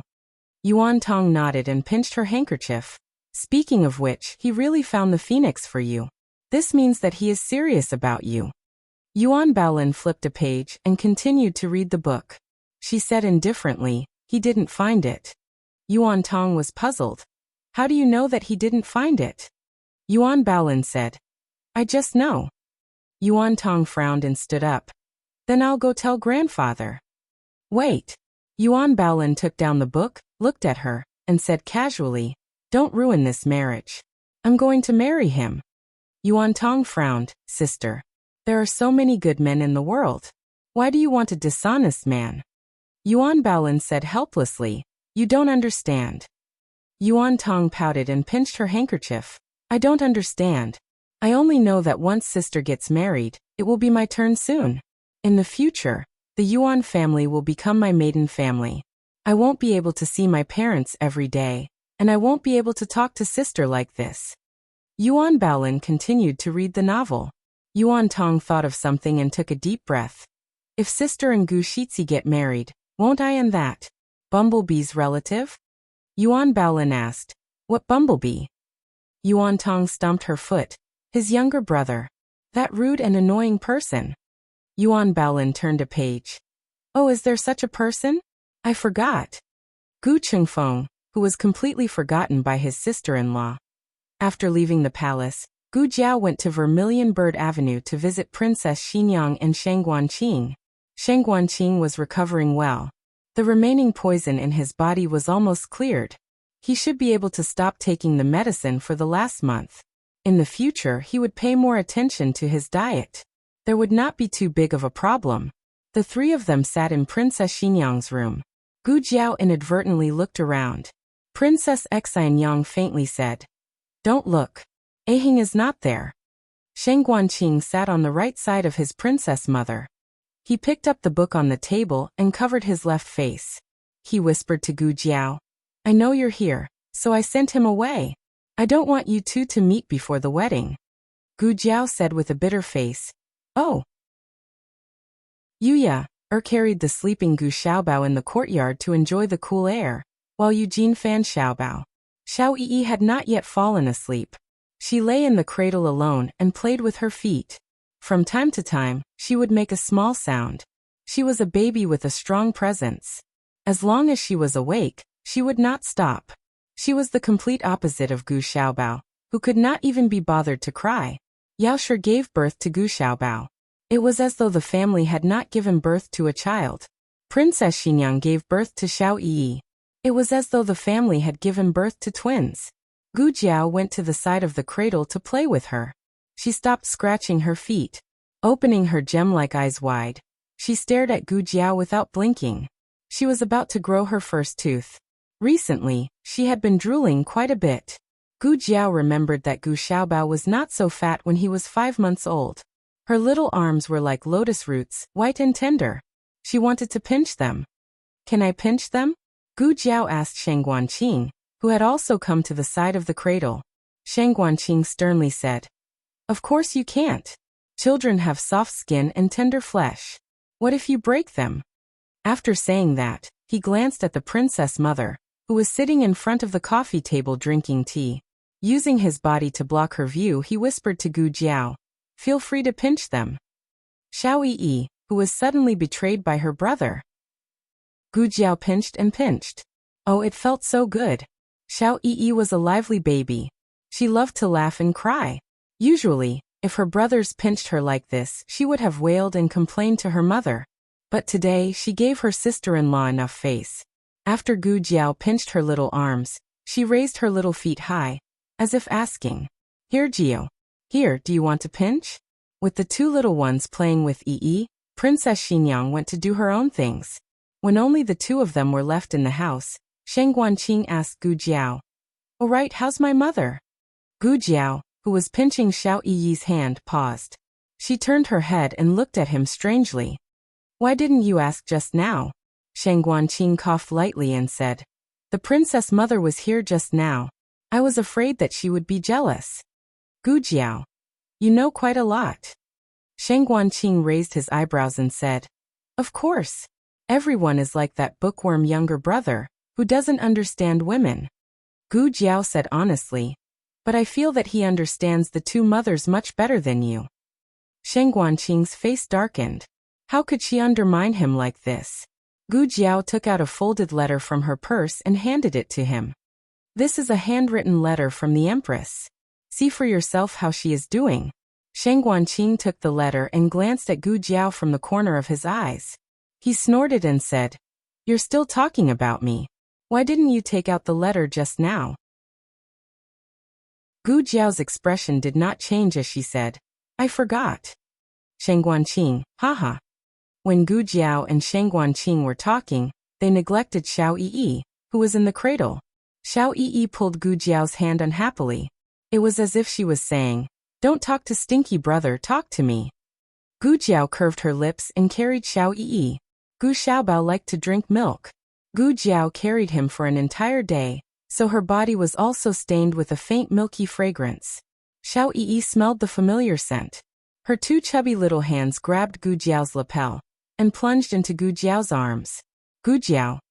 Gu Jiao thought that Xiao Yi was hungry, so she carried her to the greenhouse and gave her to Princess Xinyang. Xiao Yi, who suddenly returned to her mother's arms, was dumbfounded. That was an instinctive reaction. She hadn't played enough with her sister-in-law yet. Then she was pressed into her mother's arms. "Great, with milk, everything is fine." Xiao Yi ate happily, completely forgetting about her sister-in-law. There were a total of 3 letters from Sheng Guanyin. 2 were for the 2 brothers, and the other one was for Princess Xinyang. The letter to the 2 brothers mainly described the current situation of the Yin kingdom. It also mentioned her ascension to the throne and chatted about daily life. In addition, because the war had just ended, the new emperor ascended the throne, and it was time to deal with the 10 great clans, so the court was busy. She was deeply sorry that she couldn't attend Xiaoheng and Gu Jiao's wedding. In fact, everyone knew that the current situation of the Yin kingdom wasn't as light as she described it. The power of the 10 great clans was enough to give her a headache for a while. There was another reason why she didn't attend the wedding. She was worried that Princess Xinyang didn't want to see her. In the study, Princess Xinyang sighed. "It's all in the past. I've already let it go." Gu Jiao left, leaving only the 3 of them in the room. In her arms, Xiao Yi looked at her with wide eyes, as if trying to understand what happened to her mother. Sheng Guanqing shook his head and said, "I'm afraid you have to tell her yourself. Otherwise, with my mother's temperament, she will never be able to understand." Princess Xinyang suddenly said, "When are you going back?" Sheng Guanqing stared. "Why? Mother, are you driving me away?" Princess Xinyang looked at her daughter in her arms. "You 2 brothers are with me. Your mother will be lonely by herself." Sheng Guanqing raised his eyebrows. "Then why don't my brother go back?" Princess Xinyang looked up at him. "Your brother found a wife from the Zhao country. Do you also want to find a wife from the Zhao country?" Sheng Guanqing said seriously, "It's not impossible. I can consider someone like you, mother." Princess Xinyang was in a very sad mood when talking to Sheng Guanqing, but she didn't know whether to laugh or cry at his last sentence. But then again, Sheng Guanqing did have plans to return to the Yin kingdom. His mother was on both sides, and he had thought it through. He would live on one side for half a year. Anyway, he liked to run around. At the end of the 3 letters, they all mentioned the same thing: the identity of the 2 children. She wasn't sure which of the 2 brothers would be willing to be the prince of the Yin kingdom. Perhaps both of them would be willing, or perhaps neither of them would be willing. She respected the choice of her two sons, and she would gladly accept any result. This was also something that Princess Xinyang had been brooding about, so she hadn't told the emperor of the Zhao country about the two children's identities for the time being. Princess Xinyang said, "Your mother doesn't have any objections." "Actually, I don't have any objections either. You go and discuss it with your brother." Shang Guanqing's eyes flashed. "You don't need to discuss it with my father?" Princess Xinyang's face fell. "Who is who? Aren't you both his sons? What does he have to lose?" Shang Guanqing touched his nose resentfully. He had just mentioned it, and look at how angry his mother was. A day and a night had passed, and his mother was still angry. She didn't know if it was because the mention of her father reminded Xiao Yi of this person. She turned her head to look outside, and even wanted to sit up. Princess Xinyang regretted mentioning her father in the middle of the night. Wasn't she asking her to look for her father? Xiao Yi, who needed her father to coax her to sleep every night, became emotional at will. Her small mouth pouted, and she cried. Digression, there's a bit of a lag. Everyone, come and watch the second chapter in the afternoon. The latest chapter of this book is not finished yet. For more exciting content, please scan the QR code below to download the app. Novels are updated faster and more complete. Millions of novels are free to read. Novels with connotations that can't be found online are all available here. https://www.zhbqg.com/89642_8964286/10493521 HTML Genius remembered this site's address in a second. www.zhbqg.com Bikugo mobile reading website. Chapter 921. The latest chapter of this book isn't finished yet. For more exciting content, please scan the QR code below to download the app. The novel will be updated even faster. Millions of novels will be read for free. All the novels that can't be found online are available here. Little Yi was a very determined baby. If she wanted to cry for her father, she would definitely cry. Other children would get tired after crying, but she was full of energy and didn't have such a situation. Princess Xinyang occasionally felt that she was spoiling her too much.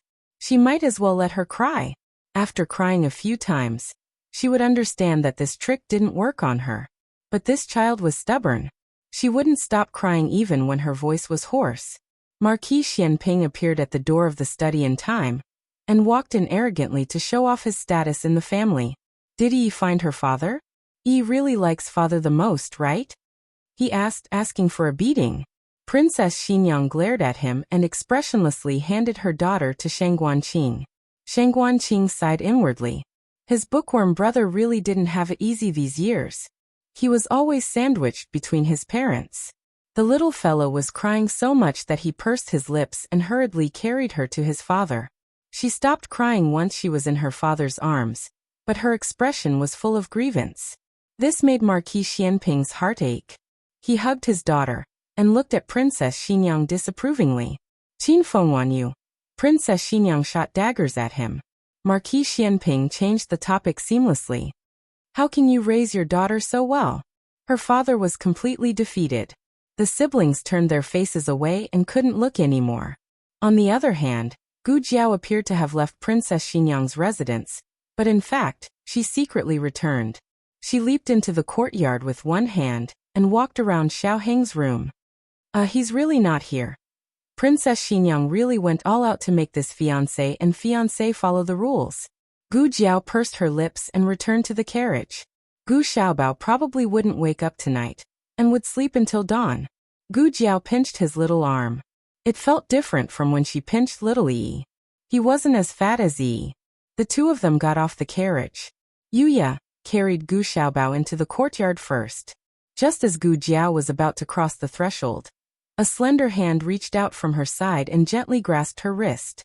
She turned around and saw Xiao Heng pressing his index finger to his lips as he gestured to her. She understood and said to Yuya, I'm going to buy something. I'll be back in a bit. Yuya exclaimed in confusion. When she turned to look at Gu Jiao was no longer outside the door. Why didn't you buy it on the way? She mumbled as she carried the sleeping Gu Xiaobao into the house. Madame Yao was currently making a wedding outfit for little Jing Kong. The reason was that little Jing Kong had once seen Xiao Heng's wedding outfit at Princess Xinyang's home. He thought that if his bad brother-in-law had it, he should have it too. Where's Jiao Jiao? Didn't he come back with you? She put down the needle and took her son. Yuya replied, she's back. Just as she reached the door, Miss remembered that she forgot to buy something, and went out again. I see. Madame Yao did not suspect anything and carried Xiaobao back into the house. Oh right, Yuya, or go get some hot water. I'll give Xiaobao a bath. Understood, madam. Yuya, or happily went to get the water. On the other side, Gu Jiao was being held by a certain little duke who was getting more and more scheming by the day as they walked along the busy streets of Chang'an. Tonight, there was a small lantern festival, and the streets were very lively. Gu Jiao wore a veil and walked side by side with him amidst the endless crowd. Feeling the unique night breeze of Zhao country, she could not help but feel a sense of tranquility. It's not easy to be able to walk on the streets without any worries, she said softly. Xiao Heng's eyes were filled with her. He smiled and said, It's been hard on you, my dear fiancé. Gu Jiao raised her eyebrows and said likewise. Xiao Heng laughed softly. His face was picturesque, like jade and like an immortal.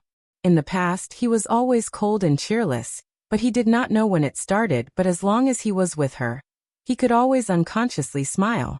The two of them holding hands were covered by Xiao Heng's wide sleeves. Gu Jiao said, Sometimes I feel like I've known you for a long time. Xiao Heng nodded his head. It's been a long time, for years. Gu Jiao thought for a bit. That's right. Xiao Heng looked at her with a smile.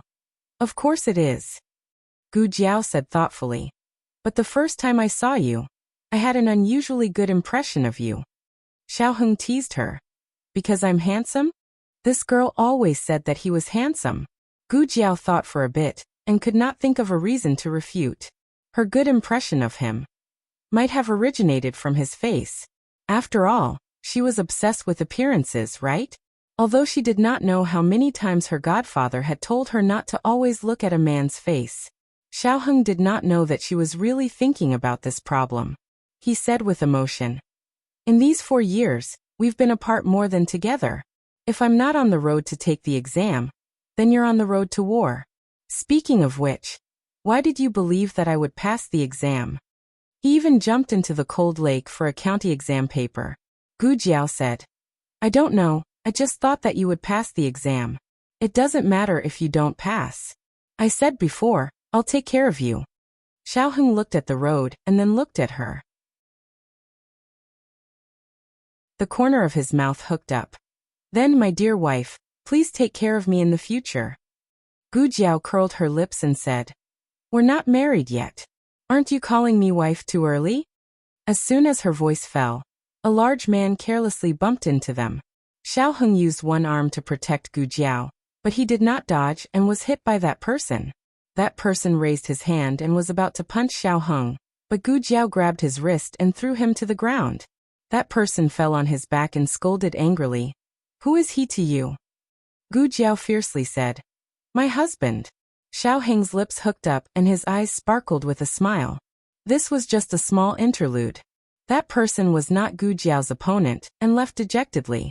The two of them continued to go to the lantern festival. Suddenly, a man and a woman seemed to be quarreling at a stall in front of the alley. The man's voice sounded familiar. The two of them could not help but look in that direction. Who would have thought that they would see Gu Chengfeng stand up from the stool in front of the small table? Surnamed Yuan. What nonsense are you talking about? Am I talking nonsense? Your big brother is just dishonest. He was clearly not the one who caught the phoenix, but he still pretended that he did. What phoenix or not phoenix? How ridiculous. Gu Chengfeng had been outside the whole day and knew nothing about his big brother's engagement. Yuan Tong put her hands on her hips and said, Stop pretending. If it wasn't for my sister not letting me say it, I would have already complained to my grandfather. Gu Chengfeng sneered. Go ahead and complain. Yuan Tong stomped her feet and said, I'm doing this for my sister's sake. Gu Chengfeng mocked. Oh, your sister's face is so big. Yuan Tong did not reply, but immediately took back the initiative. I don't want to be relatives with someone like you. Gu Chengfeng laughed. You think I want to be relatives with you? Yuan Tong gritted her teeth. Big hornet. Gu Chengfeng did not back down. Round tube. No, I think you're so dumb. You should be called Tong. Who are you calling Tong? Yuan Tong was so angry that she grabbed a stool and threw it at Gu Chengfeng. Gu Chengfeng was someone who practiced martial arts, so naturally he would not be hit by her. He dodged around the table and said proudly, Come on, come on. Tong. Tong. Tong. Yuan Tong was really angered by him. She had never seen such an annoying person in her life. Gu Jiao and Xiao Heng both recognized each other's identity. They did not expect Gu Chengfeng to know her, and seemed to have a deep relationship with her. The two of them had a tacit understanding, and did not try to stop the fight. Gu Chengfeng and Xiao Heng were the same age and turned 20 last year. When he was the monarch of the Yan Kingdom, it was the state preceptor and Dukan who performed his coronation ceremony. He was the first person in the world to have these two host his coronation ceremony. But looking at him, even though he had turned white, he still looked like a child. What are you thinking about? The two of them continued to walk forward. Xiao Heng saw Gu Jiao's thoughtful expression and could not help but ask her. Gu Jiao said, I'm thinking about how to make it up to you if I'm not there when you perform your coronation ceremony. The coronation ceremony was a man's coming-of-age ceremony in ancient times. It was very significant. Xiao Heng and Shang Guanqing turned 20 last year in December. At that time, Gu Jiao was preparing for the war against the Jin kingdom at the border. Xiao Heng suddenly lowered his head and whispered in her ear, Make it up to me on our wedding night. His voice was low and full of magnetism, making her little ear feel numb and itchy. She raised her hand and touched her little ear. Oh! Xiao Heng smiled. No, you're not going to refuse? What if I want you to do something bad? Something very, very bad. Gu Jiao said seriously. Anything is fine. Xiao Heng took a deep breath. Gu Jiao, you don't know anything about how bad men can be. He was no longer the innocent boy in Qingchuan village who would not have any evil thoughts when he slept with her in the same bed. He had grown up. He had grown into a very, very bad wolf who wanted to eat her at any time. Digression. Tomorrow is the wedding. Have you prepared the monthly tickets? The latest chapter of this book is not finished yet. For more exciting content, please scan the QR code below to download the app. Novels are updated faster. Millions of novels are free to read. There are novels with connotations that can't be found on the internet here. https://www.zhhbqg.com/89642_8964226/1049322626. HTML Genius remembered the website address. www.zhhbqg.com Bikuga mobile reading website.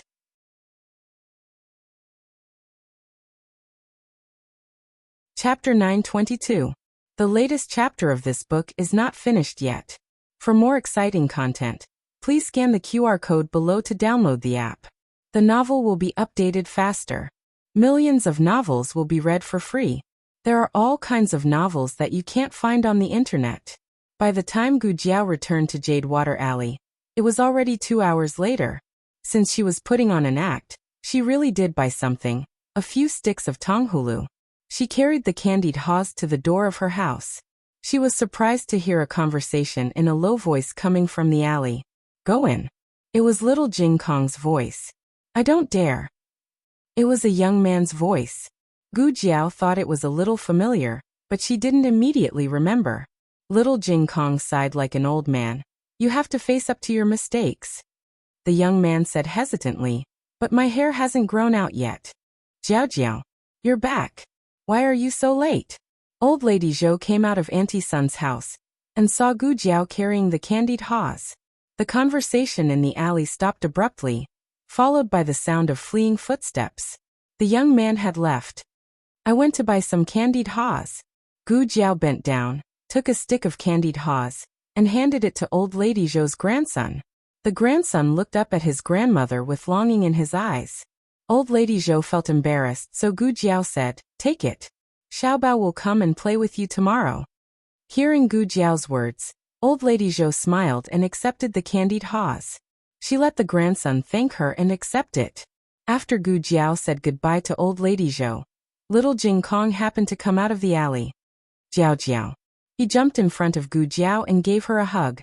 He was obviously more than 6 years old, but he still looked like a 5-year-old. It was easy for him to act cute. When he saw the candied haws in Gu Jiao's hand, he blinked his big eyes. "Wow! Jiao Jiao, you went to buy candied haws?" Gu Jiao had to say yes. Otherwise, he would be jealous if she told him that she was going on a date with his bad brother-in-law. "Are you going to school tomorrow?" Gu Jiao asked. "It's a holiday tomorrow," little Jing Kong said. "It's okay to sleep a little later." Gu Jiao asked him to pick a stick of candied haws. He picked the second biggest one, and left the biggest one for Gu Xiaobao. It was a good opportunity to boost his younger brother's strength. Gu Jiao held his hand and walked home. "By the way, who were you talking to just now?" Little Jing Kong held Gu Jiao's hand with one hand and licked the candied hawthorn with the other. He said, "Brother Qinglin." "Gu Qinglin?" Gu Jiao remembered this person. He was the youngest son who was raised the most by concubine Ling. He always thought that it was Madame Yao who killed his mother, so he always bullied Gu Yan. Later, he was ruthlessly stabbed by concubine Ling, who he trusted and was closest to. Since then he was disheartened and wanted to become a monk. When little Jing Kong was halfway through shaving his head, the old duke came back. He tucked his tail between his legs, and went back to the mortal world. "I remember that his hair has grown out." Gu Chengfeng bought a lot of hair growth agents from her. Little Jing Kong said. Originally it had grown out, but during the new year he played with firecrackers and blew up his hair. Gu Jiao hit the nail on the head and asked, "Did he play with firecrackers or your black fire pearl?" Little Jing Kong blinked. "My black fire pearl." "Gu Jiao," little Jing Kong said innocently, "but I fixed it. I saw that his hair was messed up by the explosion, so I shaved it for him again. And then it didn't grow anymore." Little Jing Kong licked a mouthful of sugar-coated haws. "Oh, I suddenly remembered that I haven't fed little Jiao yet. I'll go feed little Jiao now." After saying that, he raised his head and looked at Gu Jiao cutely. "Jiao Jiao, you're so beautiful today. I can't extricate myself from your beauty. My heart is bursting with joy." Gu Jiao, well, little Jing Bao's sweet words have solved the case. "Wait." Gu Jiao stopped little Jing Kong, who was running into the house. Little Jing Kong rolled his eyes and turned around with a smile. "Jiao Jiao, is there anything else?" See, how could she lose her temper in front of such a well-behaved, cute, and sensible child? Gu Jiao thought for a while and asked, "What is he doing here today?" The next day Gu Chongqing and Gu Chengfeng got up early. Last night, Gu Qingfeng had returned home too late. Gu Chongqing had already gone to bed. He had only confirmed the marriage that Yuan Tong had mentioned with his elder brother this morning. "Elder brother, are you really going to marry the daughter of the Yuan family?" he asked Gu Chongqing. Gu Chongqing had just finished the horse stance. His handsome face was dripping with sweat. He took the handkerchief from the servant, wiped the sweat on his forehead and neck and said, "What's wrong? Do you have a problem with it?" Gu Qingfeng snorted. "What problem can I have? I'm not your father." Gu Chongqing looked at him coldly. He shrank his neck, smiled awkwardly and changed the topic. "Elder brother, didn't we agree to go to Clearwater Alley today? That girl has been resting for 2 days. In other words, they could come and disturb them now." Gu Chongqing raised his eyebrows and said proudly, "I saw Jiao Jiao yesterday." Gu Chengfeng glared. "What? Didn't we say we were going today? You actually went behind my back." Gu Chongqing said. "Who told grandfather to call you to go to the palace and you didn't go? When grandfather and I came back from the palace, we ran into her visiting Dukongua." Gu Qingfeng felt like he had missed out on 100 million yuan, especially when his elder brother was showing off. "Really? Elder brother, why are you so childish?" Gu Chongqing glanced at his younger brother and walked away proudly. Gu Qingfeng gritted his teeth and returned to his own courtyard. As he was packing up, Gu Qinglin came over. "Why are you up so early today? Are you going to school?" he asked. Gu Qinglin scratched his head. "It's a holiday today." "Oh, then Gu Yan is also on holiday." As he spoke, he opened the cabinet door and stuffed an extra box into his bag. "I don't know if the Imperial College will let it in." "It will," Gu Qinglin said. Gu Qingfeng forgot to ask how he knew and stuffed another box into his bag. "I'll go out with elder brother later. You stay at home and study." "Oh." Gu Qinglin lowered his head. "What's wrong?" Gu Qingfeng sensed that something was wrong with his younger brother's mood. Gu Qinglin hesitated. "Nothing, I'm going to study." "Weird." Gu Qingfeng watched his back as he turned and left. He packed up the box and went to meet his elder brother at the gate. It was rare for little Jing Kong to have a holiday, so Xian Yuanqi and Liaochen also came over. Liaochen was dragged over by his father. Otherwise, he wouldn't want to face the little monk who could recite scriptures better than the abbot. Xian Yuanqi was teaching the three young men martial arts in the backyard. Liaochen was lying on a rattan chair to cool off. Gu Xiaobao was carried by Yu Ya, to find Granny Zhou's grandson. Gu Jiao went to the clinic. Yao Shi was making snacks for the children in the kitchen. Xian Yuanqi was teaching them the most basic fist technique. He demonstrated it once and then taught them one by one. Little Jing Kong learned it the fastest, followed by Gu Xiaoshan. Gu Yan was the slowest. He barely learned it. Xian Yuanqi saw that the three children were sweating profusely and knew that it was about time for the day. Little Jing Kong's talent surprised him. Xiao Lu really left behind a very outstanding descendant for the Xianyuan family. The two brothers went to the backyard and greeted Xian Yuanqi and his son. Then they greeted Gu Xiaoshan and the other two. Then they went to the kitchen to greet Yao Shi. Elder brother, watch me do it." Little Jing Kong couldn't wait to show off his newly learned fist technique to Gu Chongqing. Gu Chongqing and Marquis Xianping had taught little Jing Kong some martial arts. He learned a lot of different things, but he practiced them very well. This was a hard-working child. His movements were smooth as flowing water. "Oh, not bad." Gu Qingfeng exaggerated. Little Jing Kong nodded. That's right. I'm the best at it." Gu Xiaoshan was not very familiar with some of the moves. He practiced them silently at the side. Xian Yuanqi corrected him from time to time. Only Gu Yan went back to the house with a long face. Gu Chongqing followed him. Behind him, he said considerately, "Actually, I know this fist technique too. I can teach you too." Gu Yan turned his face and snorted. "Who wants to learn it?" The moves just now didn't require a lot of space. Gu Chongqing demonstrated it to him in the house. Even if Gu Yan pretended not to care at first, he was gradually attracted to it. "Try it," Gu Chongqing said to him. "I'm not going to try."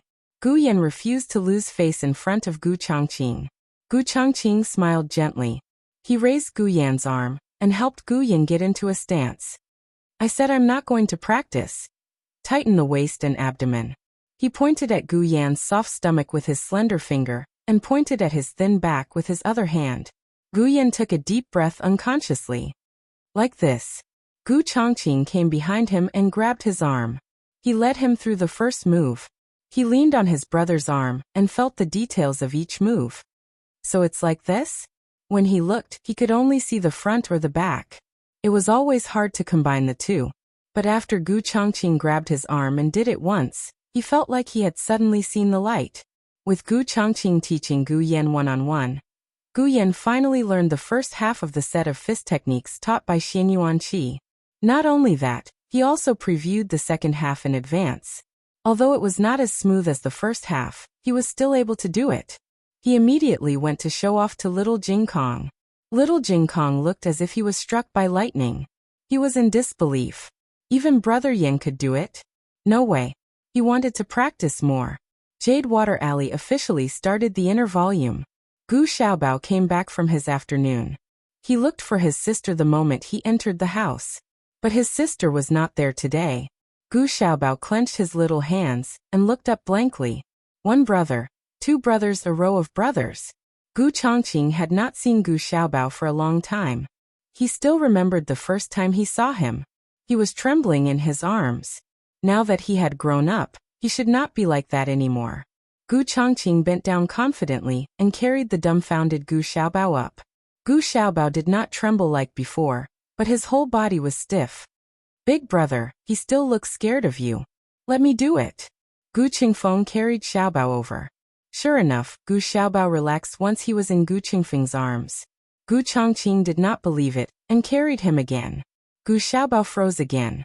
Gu Chongqing. Ha ha. Gu Qingfeng laughed with his hands on his hips. Big brother. Xiaobao still doesn't like you. He carried the little guy back into his arms and said proudly, Xiaobao, you like second brother the most, right? Gu Xiaobao looked at him seriously, as if he was thinking about his words. Suddenly, Gu Xiaobao stretched out his hands and pulled his ears until they were protruding. Gu Qingfeng. In the year that Gu Jiao was not around, the business of the Magical Hands Hall was booming. Xiao Song, who had followed Gu Jiao to the capital to make a living, had become a rather famous signboard. Many people came every day. The second master was a genius in business, and was already preparing to open another Magical Hands Hall on Chang and Main Street.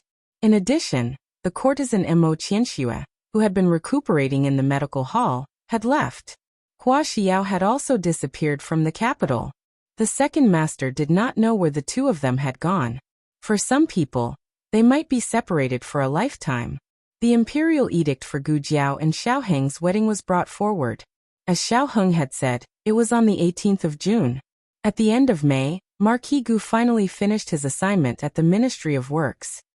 He had already heard the news of his father and son's triumphant return. He first washed up in the Marquis residence and changed into dry clothes, intending to pay his respects to his father. In the end, he saw Gu Jinyu's servant girl rushing over to see him. What is it? He asked with a frown. Marquis Miss Shishi. The servant girl stammered, hesitating to speak. Marquis Gu frowned and went directly to Gu Jinyu's courtyard. Ever since Gu Jinyu's true colors were exposed, Marquis Gu had suffered a blow. He could not accept that the daughter he had doted on for so many years was so scheming. He was angry with Gu Jinyu. But Gu Jinyu knelt down and cried about her difficulties, saying that she was only the adopted daughter of the Marquis residence. Her grandfather and brothers all did not like her. Even her mother only had her own daughter in her heart. She had no choice but to play some tricks to protect herself. She had already lost everything except her father. She did not want her father to hate her. If even her father did not want her, then there was no reason for her to live. She hit her head on a pillar and blood splattered everywhere. Marquis Gu's heart softened and he forgave his daughter. But there was still a knot in his heart. When Marquis Gu went to Gu Jinyu's side, Gu Jinyu's eyes were swollen from crying. Jinyu, what's wrong? Marquis Gu came to her side and asked. Gu Jinyu's eyes were red and swollen. She said in grievance. Father. Marquis Gu said. Don't cry. Speak properly. Gu Jinyu choked with sobs. To the side, Chun Lu added oil to the fire. Marquis, you probably still don't know. Eldest young miss has returned. She even recognized someone else as her father. Now she is no longer the daughter of our Ding and Marquis residents. Marquis Gu's face sank. What? Gu Jinyu choked out. I saw it with my own eyes. Elder sister has become the daughter of the country. She wants to marry again as the daughter of the country. Marquis Gu clenched his fist. Unfilial daughter. Where is she putting the Marquis residence's face? Chun Lu said. Actually, eldest young miss can just marry. Why must she humiliate Ding and Marquis residence? There are so many places in the capital. Of all the places she could have bought, she had to buy the one opposite our Marquis residence. She even deliberately humiliated second young miss in front of all the servants. Gu Jinyu scolded. Chun Lu, don't say any more. Chun Lu sternly said. Today second young miss wants to beat this servant to death. This servant also has to say it. Second young miss has become the daughter of the country and flaunted her dowry in front of the Marquis residence and second young miss. She also deliberately caused the old Marquis to misunderstand and make the old Marquis feel discord towards second young miss. Not only that, her wedding date was originally in the 10th month. In order to steal second young Miss Limelight, she changed the wedding date to the same day as second young Miss Wedding. Gu Jinyu wiped his tears. I've endured everything else. But why did elder sister change the wedding date to the same day as mine? I know I can't compare to her. I also never wanted to compare to her. I only hoped that father and mother could attend my wedding. But now, Marquis Gu coldly said. She really changed the wedding date? Gu Jinyu's tears dripped down. Chun Lu met elder sister and mother at the jewelry store. She said that my wedding date had been set. It was the 18th of the next month. A few days after that, elder sister's imperial edict to change the wedding date was issued. It was the same day as my wedding date. Marquis Gu's fists clenched so tightly that they cracked. Preposterous. That stupid girl. She was clearly going against Jinyu on purpose. She knew that Yaosher doted on her and would definitely not give up on her wedding.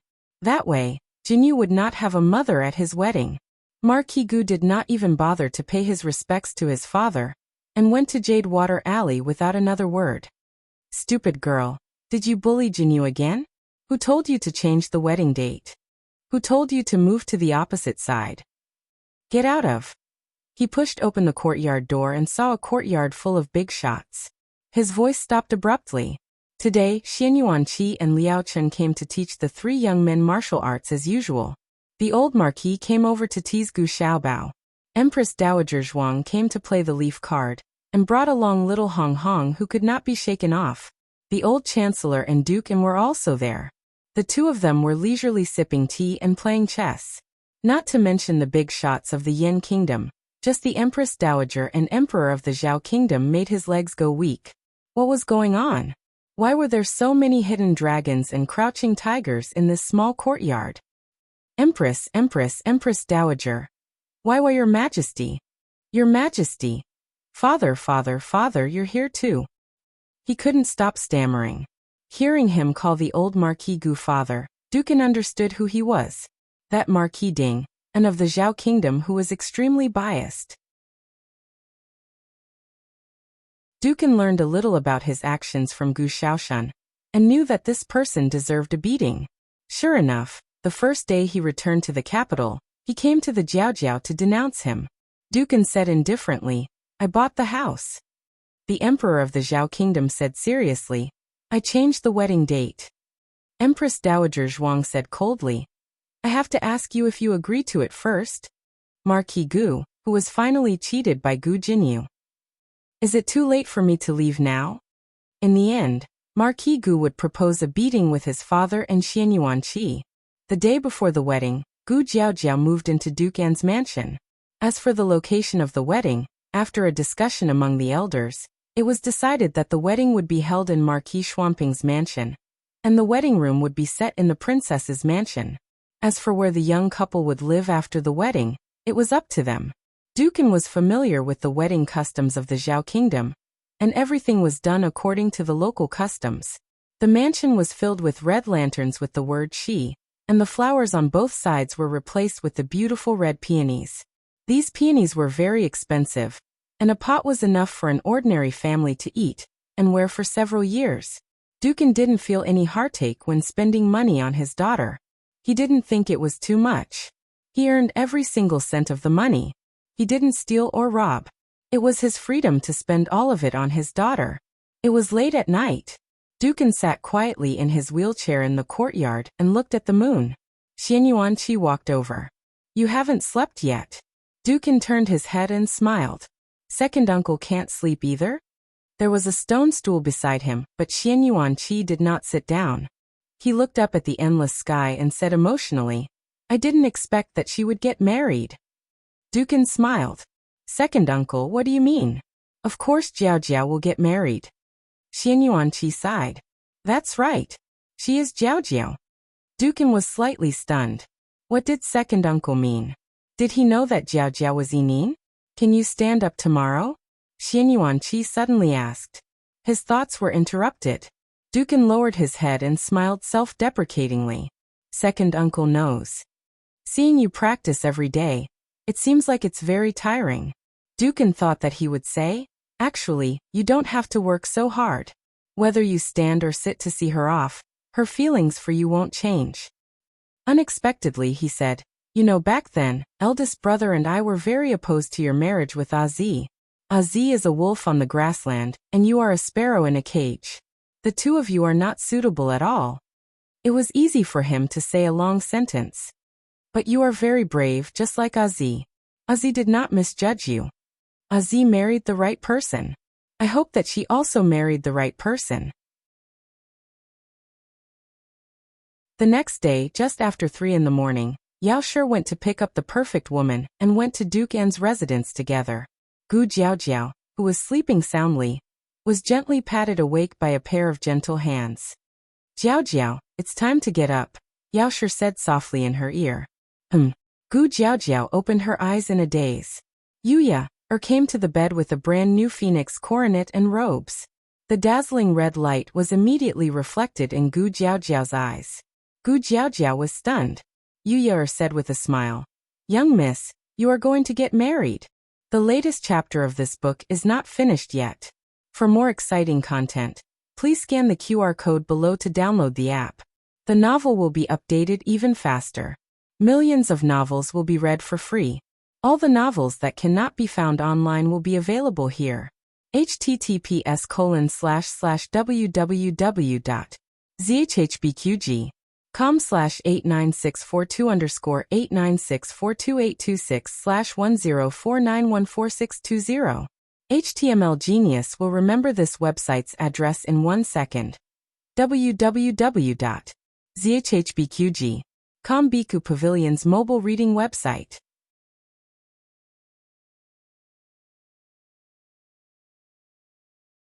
Chapter 923. This book's newest chapter is not finished yet. For more exciting content, please scan the QR code below to download the app. Novels are updated even faster. Millions of novels are free to read. Novels that cannot be found online are all available here. That's right, today was the day of her and Xiaoheng's wedding. Oh, I've never gotten married before, so it's quite novel. Her sleepiness immediately disappeared, and her eyes sparkled. Yuya and Yao Shi heard her words and thought that she was saying that she had never held a wedding when she was a commoner. The two felt their hearts ache. Eldest young miss, your hardships are over and your happiness has come. In the future, you will not need to suffer any more hardships. Yuya sincerely comforted her. Yao Shi's heart felt sour, and her nose felt sour. She could not hold back her tears when she heard Yuya say wedding.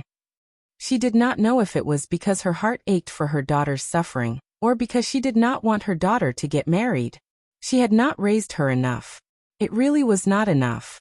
The daughter that she had only found after being separated for 14 years was getting married in less than 4 years. Madam, don't cry. Yuya comforted her, her voice suddenly choked up. If you cry, I will also cry. It was so strange. She clearly was not sad, but seeing Madam cry, she also felt sad. Gu Jiao stared blankly at Yao Shi, not understanding why she was crying. The perfect Madam had seen this scene many times and smiled at Yao Shi, saying, Madam, young miss is getting married to the capital and not far away. If you want to see young miss, isn't that easy? That's true. Yao Shi wiped away her tears, feeling a little embarrassed that she had lost her composure in front of her daughter. Fortunately, it did not affect her daughter's mood. Yao Shi patted the back of Gu Jiao's hand and said, I've already had someone prepare the hot water. Come, let's go bathe and change. We still need to bathe. Gu Jiao made a sound of surprise and got out of bed to go to the washroom.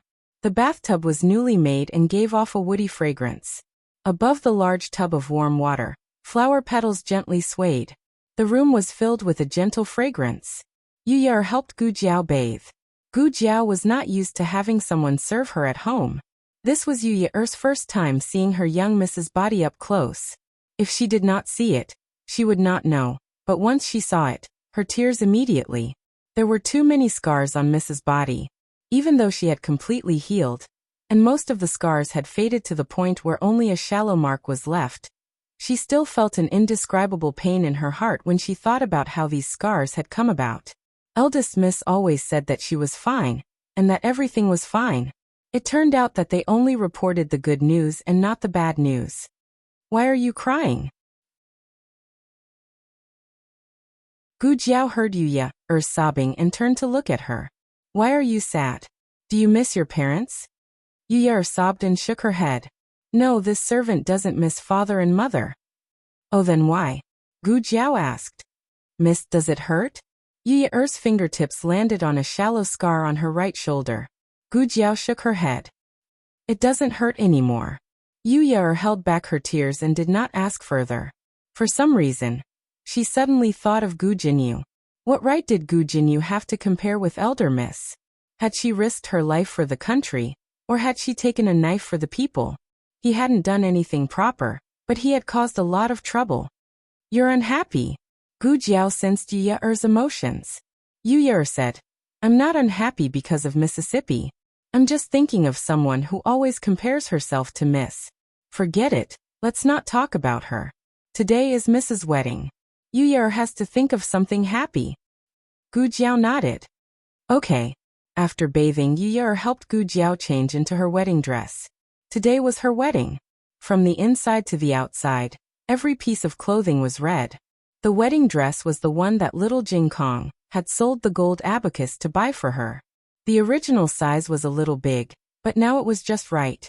Ever since she came to ancient times, her clothes were very simple to make it easier for her to work and fight. She had never worn such bright colors. When she walked out from behind the screen, everyone in the room felt their eyes light up. The 10 Perfections matron had sent many brides. To be honest, in terms of figure and facial features, there was no one more pleasing to the eye than the one in front of them. However, she had a red birthmark on the left side of her face. It was really a pity. Yaoshe looked at her beautiful daughter. She was only wearing a wedding dress and had not even put on the veil, but she almost could not hold it in. She turned around and took a deep breath to calm her emotions. Then, she smiled at her daughter. Jiao Jiao, come and sit. Let Lady Tsin comb your hair. The 10 Perfections matron's surname was Xin. Gu Jiao went to the dressing table and sat down. She was also stunned by her own appearance. Dressing like this was not bad. The 10 Perfections matron was amused by Gu Jiao's expression. She thought to herself, this girl is really different. She is not shy at all, and is as straightforward as a child. The 10 Perfections matron went in front of Gu Jiao and opened the small makeup box she had brought. She gently said to Gu Jiao, I will also call you Jiao Jiao like your mother. Okay, Gu Jiao said. The 10 Perfections matron smiled and said, before I comb your hair, I will first help you twist the noodles. What is twisting noodles? She had only heard of bandit suppression. It is this. You might not be used to it the first time. The 10 Perfections matron's voice was very gentle, making people have a good impression of her. She took out a long white thread. With her left hand, she twisted it a few times with her right hand. Then she began to twist Gu Jiao's face. Gu Jiao was in so much pain that she was quivering. The little ahog on the top of her head stood up. After all this time, she was just plucking my hair. Yaoshe was originally very sad, but when she saw Gu Jiao's dumbstruck appearance, she could not hold back her tears and began to laugh. Gu Jiao was soulless as she allowed the 10 Perfections matron to twist her little face. The little commander of the Black Wind Cavalry, who killed enemies without blinking an eye, was actually pressed to a chair and had his hair plucked. Who would believe this? Because the 10 Perfections matron liked her, she even twisted her face twice. Just as they finished twisting the noodles, senior servant Fong came out of the kitchen with a steaming hot food box. Madam, eldest Mississippi, she smiled and bowed. Yaoshe asked, so fast? Didn't you just go? Senior servant Fong smiled and said, Dukan ordered the servants to prepare it a long time ago. After a pause, she whispered to Yaoshe, I heard the servants say that Dukan did not sleep for the entire night. Yaoshe sighed. He really cares about Jiao Jiao. Senior servant Fong said, Eldest Miss is worth it. Originally, she was worried that eldest Miss's heart was too cold, and that the madam would not be able to warm it up. Later, she found out that eldest Miss's personality was cold, but her feelings were also very sincere and pure. If she was good to someone, then she would be good to them regardless of the cost. Mother, mother. Gu Xiaobao woke up and was carried in by Yuanyang. He originally wanted to find his mother, but he saw Gu Jiao in the bronze mirror. He widened his dark eyes and stared at her for a long time as if he was in disbelief. He twisted his small body and got down from Yuanyang's arms. He walked in front of Gu Jiao and raised his small head to carefully examine Gu Jiao. Oh! He spread out his small hands and waved. She's gone. Gu Jiao curved the corners of her lips. Older sister is not gone. He was startled by this familiar voice and looked at Gu Jiao again. Gu Jiao smiled and said, "Call me older sister." Gu Xiaobao did not call her that. He walked unsteadily to Yao Shi's side and pulled Yao Shi's hand to Gu Jiao's side. He did not forget to use his other small hand to point at Gu Jiao's wedding dress. He waved his hand and said, "I'm not wearing it, I'm not wearing it." Yao Shi smiled sadly. Older sister is getting married, so she needs to wear it. Gu Xiaobao was stunned. Children did not understand the meaning of marriage, but subconsciously, they seemed to understand that this would become a kind of separation. "I'm not wearing it." He waved his small hand seriously and pointed at Nurse Fong. "Nurse, wear it." The person Gu Xiaobao disliked the most was Nurse Fong, who chased after him all day long and did not let him touch or play with anything. He told Nurse Fong to leave quickly. Older sister was not leaving. Everyone in the room did not know whether to laugh or cry. Gu Xiaobao was not a child who would throw a tantrum. He did not cry when he saw that his opposition was futile. Instead, he stood next to his older sister and grabbed the corner of her clothes. It seemed that as long as he held on tightly enough, his older sister would not be able to leave. After the well-behaved woman finished wringing the noodles for Gu Jiao, she began to comb Gu Jiao's hair and makeup. Gu Jiao had returned from the border and stayed at home for more than a month. Her skin had long turned white and her cheeks were tender and white, coupled with her black hair that was as bright as satin. Even the most perfect woman would be stunned by her beauty. The well-behaved woman had never seen such delicate skin and soft black hair. She gently held Gu Jiao's long hair in the palm of her hand, picked up a new comb, and gently combed it. First comb to the tail. Second comb to the eyebrows. Third comb to the children and grandchildren. Fourth comb to meet a noble. Marquis Dingan's manner. Gu Jinyu also got up and began to prepare for today's wedding. She changed into a bright red wedding dress and sat in front of the bronze mirror. The well-behaved woman, Lady Sun, was helping her with her hair. She had originally wanted to invite Lady Tsin, but Lady Tsin had been invited away. Old Madame Gu's personal servant, Nurse Shang, came over before dawn. She was busy in the room and took over her mother's duties. As for her mother, she had gone to attend her good older sister's wedding. It sounded nice and fair, but in the end, wasn't she biased towards her own child? Warm laughter came from outside the manor. This was not the first time. There had been a few times just now. Who is so noisy? Grandfather and grandmother are still resting. Gu Jinyu asked Chun Lu as Lady Sun helped her with her makeup. Chun Lu muttered unhappily. "It's not from our manor. It's from the Duke's mansion." Gu Jinyu bit her lip. "Why is it so noisy over there?" "Exactly. What's so great about getting married? It's so lively the second time. Does she think that no one knows she married before?" Lady Sun did her makeup silently. The news about these two daughters had already spread in the capital. How could it be shameful for a real daughter to be stranded among the commoners, regardless of whether she was poor or rich, to be married to the same person twice? This was fate. It was fate. As for why it was so lively in the manor, that eldest daughter had status. She was awake. Everyone in the manor was awake. Unlike this second daughter, who still had to care about old Madame Gu and the old Duke's mood. "Where's father?" Gu Jinyu asked. Grandfather would not come to see her. Grandmother's health was not good, so it would be difficult for her to come over. Only father was left. If father was not around when she got married, she would be laughed at by her husband's family. "I wonder if the Duke's injuries have recovered," Chun Lu said softly. Ever since the international double fight, Marquis Gu had been lying in bed for a month.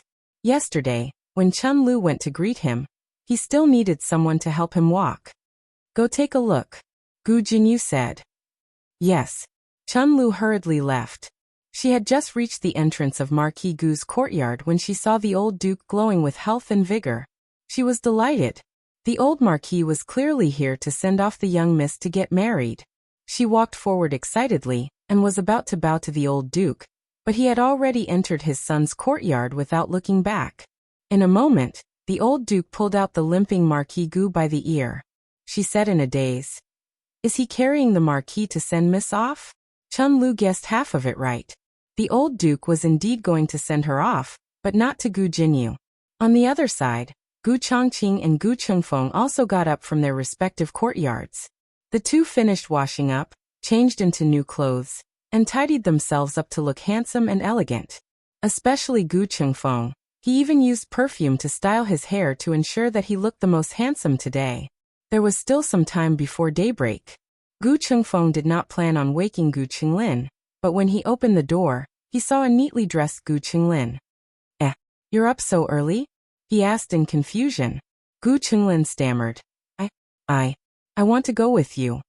Gu Qingfeng said seriously. "Where are you going?" "I'm going to the duke's residence opposite." Gu Qinglin replied. "Yes, I know." Gu Qingfeng crossed his arms and narrowed his eyes. "You know, and you're still going? Don't you dislike interacting with them?" He was referring to Lady Yao, Gu Jiao and Gu Yan. "It's been so long, why are you still bringing it up?" Gu Qinglin muttered sullenly. He raised his hand to scratch his bald head and stammered. "But if I stay here, I have to agree to grandmother's request, to carry Gu Jinyu. I don't want to carry her." Gu Chengfeng looked at his brother suspiciously. Just as he was doubting, Nanny Zhang's voice came from outside the courtyard. "Is third young master awake? Second miss is almost done. It's time for third young master to go over." Gu Qinglin hurriedly leaned close to his brother and whispered, "Did you hear? Did you hear?" Gu Qingfeng's eardrums almost blew a hole. He hurriedly waved his hand. Okay, I heard." He hated Gu Jinyu and naturally did not want his brother to carry her to the bridal sedan. He grabbed Gu Qinglin's wrist and used his qinggong to bring him out. "Ha will definitely be the first." After they left the residence and landed, Gu Qingfeng let go of Gu Qinglin's hand and proudly patted his own. Gu Qinglin counted with his fingers. "The first one? Then who's not human?" Gu Qingfeng. In the new courtyard of Marquis Xuanping's residence, Princess Xinyang tied the ribbon and red flowers for little Jing Kong's wedding gown and put on a small groom's hat for him. A mini version of the little groom was born. Little Jing Kong came to the Marquis's residence with the new bed a few days before the wedding. His original task was to press the bed. After that, he decided to stay in the Marquis's residence to ensure that no one else had slept on the bed before the wedding. He guarded Jiao Jiao's bed day in and day out. This coincidentally gave him a chance to pick up the bride. Xiaoheng changed his clothes himself. The moment he entered the room, he saw a little groom who was dressed exactly like him. The corners of his mouth twitched. "What do you want?" he asked. "I want to get married to Jiao Jiao." Little Jing Kong put his hands on his hips and said confidently. Xiaoheng chuckled. "The groom has to ride a horse. You don't have a horse, so you can't go." "Who said I don't have a horse?" Little Jing Kong looked at the gate and shouted loudly, "Little Shi." The horse with a small braid, a big red flower on its head, and red lipstick on its lips rushed into the courtyard. Xiaoheng looked at the extremely eye-catching horse and his body trembled. Wasn't this horse not brought to Zhao country? How did it appear? The 3-year-old horse king, who had maxed out his tracking skills, was not a problem at all. In fact, the horse king had just appeared. Gu Jiaojiao had chosen a gentle little black horse for little Jing Kong. But last night, when little Jing Kong went to find the little black horse, he accidentally found the horse king who was secretly forcing the little black horse to lead the way to Gu Jiaojiao. Little Shi. Hearing this demonic voice, the horse king was so scared that it did a split on the spot. But it was of no use. Little Jing Kong decisively caught it and brought it to Marquis Xuanping's residence. At this moment, there was a child's saddle on the horse king's back. It was drawn by Gu Jiaojiao and given to Gu Xiaoshan to make it. Little Jing Kong walked out valiantly and said politely to the guards in the courtyard, "Please give me a hug, thank you." The guards picked him up and put him on the horse's back. He skillfully fastened the buckle and said proudly, "I'm going to pick up Jiao Jiao." Everyone in the courtyard couldn't help but laugh. How could Xiao Heng lose to a little monk? He snorted and went out of the courtyard. Then he turned over and rode the tall horse. Little Jing Kong was a cute little groom. Xiao Heng was a handsome young man of the Xiao family. He was dressed in bright clothes and rode a majestic horse. Everything in the world was overshadowed by him in an instant.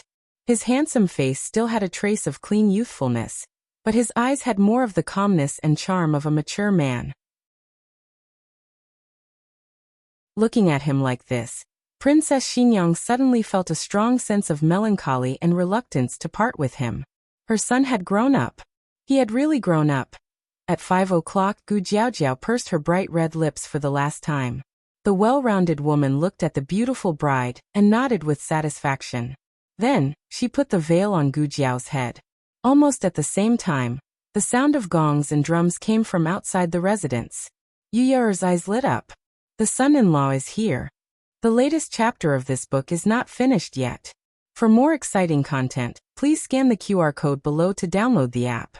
The novel is updated at a faster rate. Millions of novels can be read for free. There are all kinds of novels that can't be found on the internet here. https://www.zhbqg.com/89642_8964286/1048947999. HTML Genius remembered the website address in 1 second. www.zhbqg.com Bikuj mobile reading website.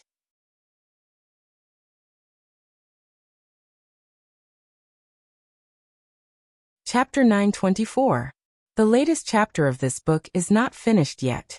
For more exciting content, please scan the QR code below to download the app. Novels are updated even faster. Millions of novels are free to read. There are novels with connotations that can't be found online here. Is the son-in-law here? The bride stood up abruptly. Mrs. Sun's veil was not put back on. Mrs. Sun composed herself and said to Gu Jinyu, "Miss Gu, sit down first. The son-in-law shouldn't be here so soon, right? It's not the auspicious time yet." Gu Jinyu realized that she had lost her composure.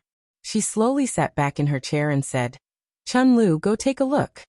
"Yes, Mississippi." Chun Lu turned and left. She came back very quickly. Her expression was ugly. She gripped her handkerchief tightly and lowered her head in silence. Gu Jinyu had messed up the phoenix coronet just now. Mrs. Sun was helping her put it back on. She glanced at Chun Lu and asked, "What's wrong? If you have something to say, say it. Don't hesitate." The sound of gongs and drums became louder. Chun Lu reported softly, but was quickly drowned out by the noise outside. Gu Jinyu reminded herself that today was her wedding day. She had to be happy and not angry. "Louder," she said to Chun Lu. Chun Lu braced herself and repeated in a slightly louder voice, "It's not Third Master Quan outside, it's the young Duke of Zhaodu." It really was the son-in-law.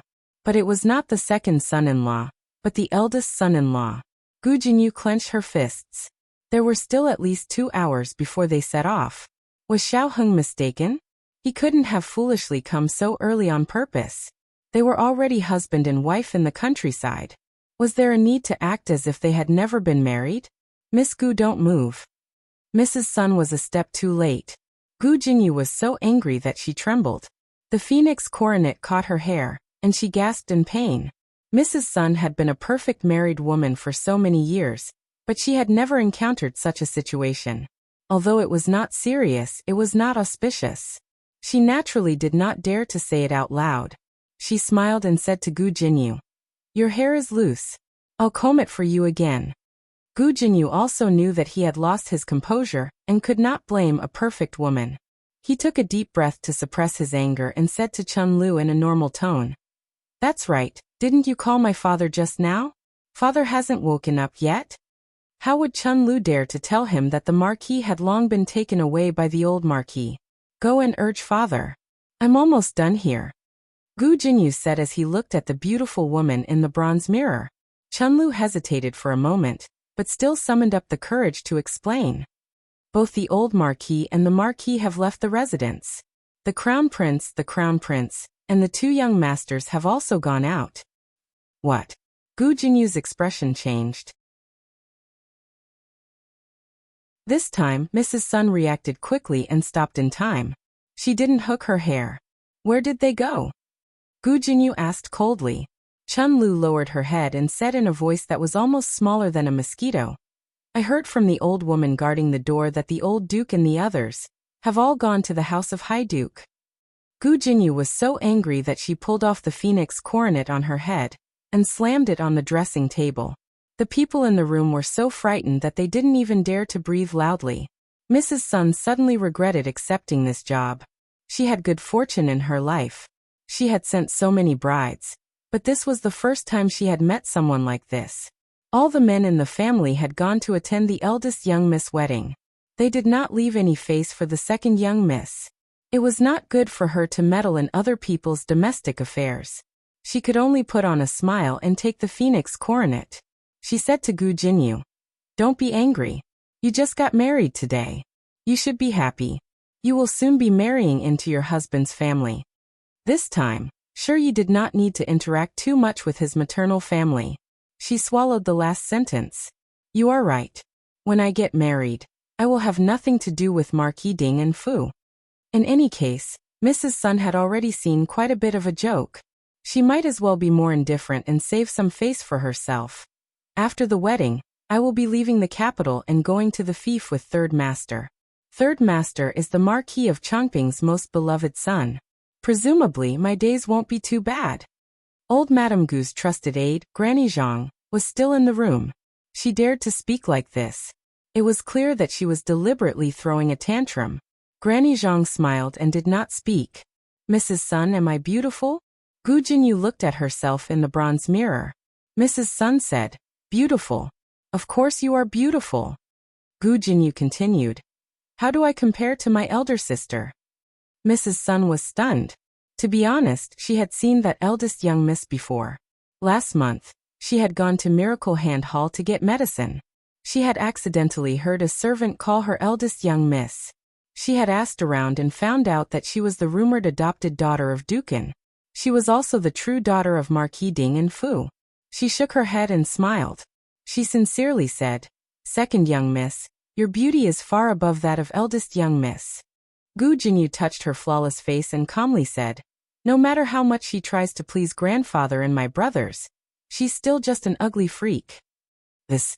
Mrs. Sun did not dare to agree. That eldest young miss face was damaged, but to say that she was ugly was not entirely true. The eldest young miss had a cold and indifferent temperament. It was very special. In the Duke's Fu, Gu Jiao had finished her preparations and could set out. According to the customs of the country of Zhao, Gu Yan and the others could block the door for Xiao Heng, but Xiao Heng had already bribed his brothers-in-law. The problem in front of them was not whether or not the groom could take the bride away, but who would carry the bride onto the bridal sedan. In the reception pavilion, Gu Chongqing and the others were engaged in an intense debate. I am the eldest brother. Of course, I should carry her. Gu Chongqing said, unwilling to pass on this responsibility. He did not expect that his suggestion would be opposed by everyone, including Gu Yan. Except for Gu Qinglin. If it was in the past, Gu Yan would not fight with him. But this matter concerned his elder sister. Gu Yan also joined the ranks of the competition. She and I are fraternal twins. We are the closest. I will carry her. Gu Shaoshan was usually the most peaceful person. Today he was not to be outdone. My sister and I grew up together. No matter what, I should carry my sister onto the bridal sedan. Gu Chongqing, Gu Chengfeng, and Gu Yan all turned to look at him and said in unison, You have already carried her once. In the countryside. Gu Shaoshan touched the bridge of his nose. No. Gu Chenglin opened his mouth. That. The other four. You shut up. Gu Chenglin closed his mouth, feeling wronged. As the brothers argued until their faces turned red, Gu Chongqing suddenly felt that something was wrong. He looked around and found that there was only the expressionless Marquis Gu left on the chair in the reception pavilion. His grandfather, who should have been waiting in the reception pavilion with Marquis Gu, was nowhere to be seen. Where is grandfather? He asked Gu Chenglin. They were arguing so fiercely. Only Gu Chenglin did not join them. Gu Chenglin said, Grandfather went out. I think he went in the direction of the courtyard you were talking about. Gu Chengfeng also looked at him. Why didn't you say so earlier? Gu Qinglin pursed his lips.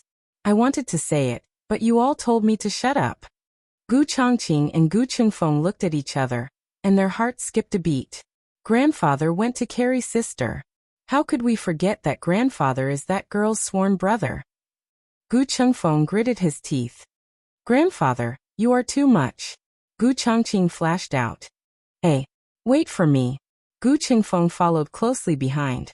Gu Yan and Gu Xiaoshan also quickly chased after them. Gu Qinglin looked at them and then at his father, who was still in a daze. He reached out to the door. Wait for me. The group of people pulled each other, desperately trying to shake each other off. When the brothers arrived at the courtyard where Gu Jiao was waiting to get married, they were very surprised to see the back of their grandfather. Why didn't he go in? Grandfather, why are you in a daze? Gu Chengfeng walked forward and asked as he followed his grandfather's gaze to the courtyard. Then he was also stunned. On the path covered with red silk, Dukan sat quietly in his wheelchair, facing Gu Jiao's boudoir. Everyone around him looked at him nervously. Xian Yuanqi and Liao Chen stared at him without blinking.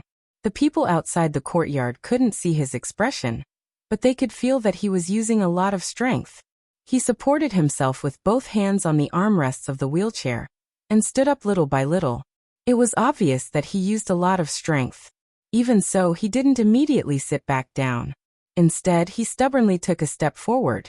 Then 2 steps, 3 steps. When he went up the steps, he almost fell. Steward Zheng gasped in shock. Xian Yuanqi and Liao Chen's fingers twitched. He raised his hand, indicating to everyone that he was fine and that they didn't need to come over. After he steadied himself, he walked up the steps with 10 times more difficulty than normal people. Seeing him appear at the door of the boudoir, Yaoshi was so shocked that she couldn't speak. Gu Jiao heard the slow but firm footsteps. She blinked under the veil and a slender hand reached for her. Jiao, father will send you off to get married. In the Xianyuan family, there was a custom of the father carrying his daughter when she got married. When Xianyuanzi married Dukan, who was still heir Jing, Xianyuanli carried her to the bridal sedan. He had once promised Azi that there would be a day when he would personally carry their daughter to the bridal sedan and give her to a man she could entrust her life to. 3 years of being in a vegetative state had tortured him to the point that he didn't look human. He had finally recovered a bit, but he still couldn't compare to a normal person. His legs were sore and weak. It was difficult for him to support himself, not to mention carrying someone on his back. However, even though he walked very slowly, he walked very steadily. When he was alone, he could fall countless times. But when he carried his daughter, he couldn't fall even once. Gu Jiao lay on his thin back. She could clearly feel the muscles all over his body exerting strength. With every step, his legs trembled slightly. It was very difficult for him to walk. In just a few steps, he was already sweating profusely. Why don't we? Gu Qingfeng couldn't bear to watch. He wanted to go forward and help, but he was stopped by Gu Chongqing. Gu Chongqing shook his head slightly at him. Gu Qingfeng sighed. Okay. Dukan carried Gu Jiao to the gate. Seeing that it was him who carried the bride out, Xiao Heng and little Jing Kong were also surprised. Little Jing Kong even forgot to babble. Dukan carried Gu Jiao on his back and solemnly told Xiao Heng, "From today onwards, I will give my daughter to you. Don't let her suffer, and don't let her shed a single tear." Xiao Heng solemnly replied, "I promise you, father." Although he was her foster father, he was more like her biological father. He deserved to be called father. Dukan sent Gu Jiao to the bridal sedan carried by 8 people. Black Wind King also followed. Today was Gu Jiao's big day, so it also wore a big red flower. In the mansion, Madame Yao held Gu Xiaobao's hand and watched Gu Jiao leave in the bridal sedan from afar. Her tears fell uncontrollably. Liao Chen, Xian Yuanqi, the old duke, and Gu Chongqing all came to the gate to see Gu Jiao off. After greeting them one by one, Xiao Heng got on the horse. Little Jing Kong was not familiar with his child's saddle and could not undo the buckle. He sat on the horse and waved to everyone. "I'm leaving. Goodbye, foster father." Goodbye, granduncle. Goodbye, master. Goodbye, big brother. Goodbye, brother Chungfeng. Goodbye, brother Yan. Goodbye, brother Xiaoshun. Goodbye, brother Chunglin. Goodbye, brother Yin, grandfather. It was so tiring to wave goodbye to so many people. Everyone, hurry up and go, little guy. Your horse is almost blinding us. The Horse King walked away valiantly with brisk and proud steps. It hopped to Black Wind King's side. Black Wind King, who was wearing a big red flower, had a look of disdain. Stay away from me. The sound of drums and gongs went further and further away. After the commotion, the long street was unusually quiet. Gu Qingfeng gave a few instructions to the guard at the side. The guard understood and went to Marquis Ding An's residence to drive a spacious carriage over. He walked down the steps and came to the side of the carriage. He did not hear any movement behind him, so he turned to look at everyone. Hey, why are all of you in a daze? What are you doing? Gu Yan asked him. He grabbed the reins and checked the two horses pulling the carriage while saying, It's a big day, what do you think? Of course, we're going to Marquis Xianping's residence for the wedding banquet. There's no rule that says the bride's family can't go to the wedding banquet. If you don't want to go, then forget it. I won't force you. You don't have to wait for me to come back tonight. I'm not drunk. Before he could finish his words, he sensed that something was wrong. He turned his head around with a swish. Everyone got on the carriage. Even Gu Xiaobao was sitting obediently on Gu Yan's lap. He was dumbstruck. It can't be? At least leave a seat for me. After they had walked for a full 2 hours, the Quan family's procession finally arrived.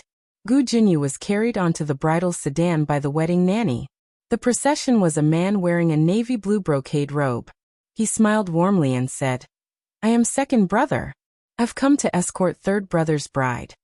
Beside the bridal sedan, Chun Lu could not help but ask, why didn't third young master come personally? The man smiled and explained to Gu Jinyu in the bridal sedan. Third brother injured his foot last night. Younger sister, please forgive him. Gu Jinyu tightened her grip on her handkerchief and said in a normal tone, I know. Thank you, second brother. On the same street, two brides were getting married. Actually, the procession for Marquis Chongping's procession was very lively. There were over 100 people, but compared to Gu Jiao's procession, it was not enough. The Ghost Face Army, the Black Wind Cavalry, the Shadow Troop, and the Gu family's troops escorted the bridal sedan on the long street. Those who knew would say that it was a marriage alliance between two countries, but those who did not know would think that it was a military parade. Little Jing Kong woke up too early and fell asleep on the way back to the Marquis's residence. The adorable little groom sat on his little saddle and pecked at the rice grains like a little chick. The next moment, he was sprawled on his back and drooling. The commoners along the way laughed. The future god of war's indescribable sleeping posture was watched by the entire city's commoners. It was another black mark in their history. Xiao Heng looked at the little fellow in amusement. He carried him down and placed him on Gu Jiao's bridal sedan. He slept like a log and completely missed the upcoming ceremony. When they arrived at the residence, the servant girls carried little Jing Kong down. Xiao Heng held Gu Jiao's hand and helped her down the bridal sedan. The wedding nanny handed over a red silk ribbon and handed it to the newlyweds. The two entered the residence with the red silk ribbon in their hands. The sound of firecrackers filled the entire street. In the residence, there was a hubbub of voices. Xiao Heng whispered next to her, Don't be nervous. Gu Jiao replied, Okay. The wedding nanny reminded her, The bride, please step over the brazier. Gu Jiao stepped over easily. The wedding nanny smiled and said, The bride, please step on the tiles. Gu Jiao asked Xiao Heng in a low voice, Should I break it or not? The wedding nanny heard it and smiled, Break it. The more broken, the better. The last sentence was nonsense. In fact, it was enough to break it. As soon as she finished speaking, Gu Jiao stepped down and crushed the tiles into powder. The wedding nanny was speechless. Xiao Heng was speechless. The two entered the Mingguang Hall. Marquis Xianping and Princess Xinyang sat on the main seats. Today was his son's wedding. It was rare that Marquis Xianping did not cause any trouble. He sat obediently from the morning until now. Xiao Heng and Gu Jiao stepped over the threshold and walked in. The wedding nanny said, "First bow to heaven and earth." Xiao Heng and Gu Jiao turned around tacitly and bowed to the door. The wedding nanny said, "Second, bow to your parents." The two turned around again and bowed to Marquis Xianping and Princess Xinyang. Princess Xinyang's eyes flashed with tears. Marquis Xianping did not look at her. He just gently held her hand. There was no ambiguity in it. Princess Xinyang wanted to cry even more. She did not understand why. The wedding nanny said, "Husband and wife, bow to each other." Xiao Heng and Gu Jiao looked at each other. There were no excessive words or solemn vows. The two stared deeply at each other through the red veil. After 4 years, they finally waited for this moment. The two bowed deeply to each other. "Thank you for marrying me. Thank you for marrying me. Please take care of me for the rest of my life." Princess Xinyang's tears finally fell with a pitter-patter. Marquis Xianping held her hand tightly. The wedding nanny raised her handkerchief and said with a smile, "Send it to the bridal chamber." The latest chapter of this book is not finished. For more exciting content, please scan the QR code below to download the app. Novels are updated faster. Millions of novels are free to read. There are novels with connotations that cannot be found online here. https://www.zhhbqg.com/89642_896428226/1048753880. HTML Genius memorized the website's address in 1 second. www.zhhbqg.com Bkuj mobile reading website. That you're tuning in to the Earbook Haven YouTube channel. Don't forget to subscribe and join us on this journey to catch the most captivating stories.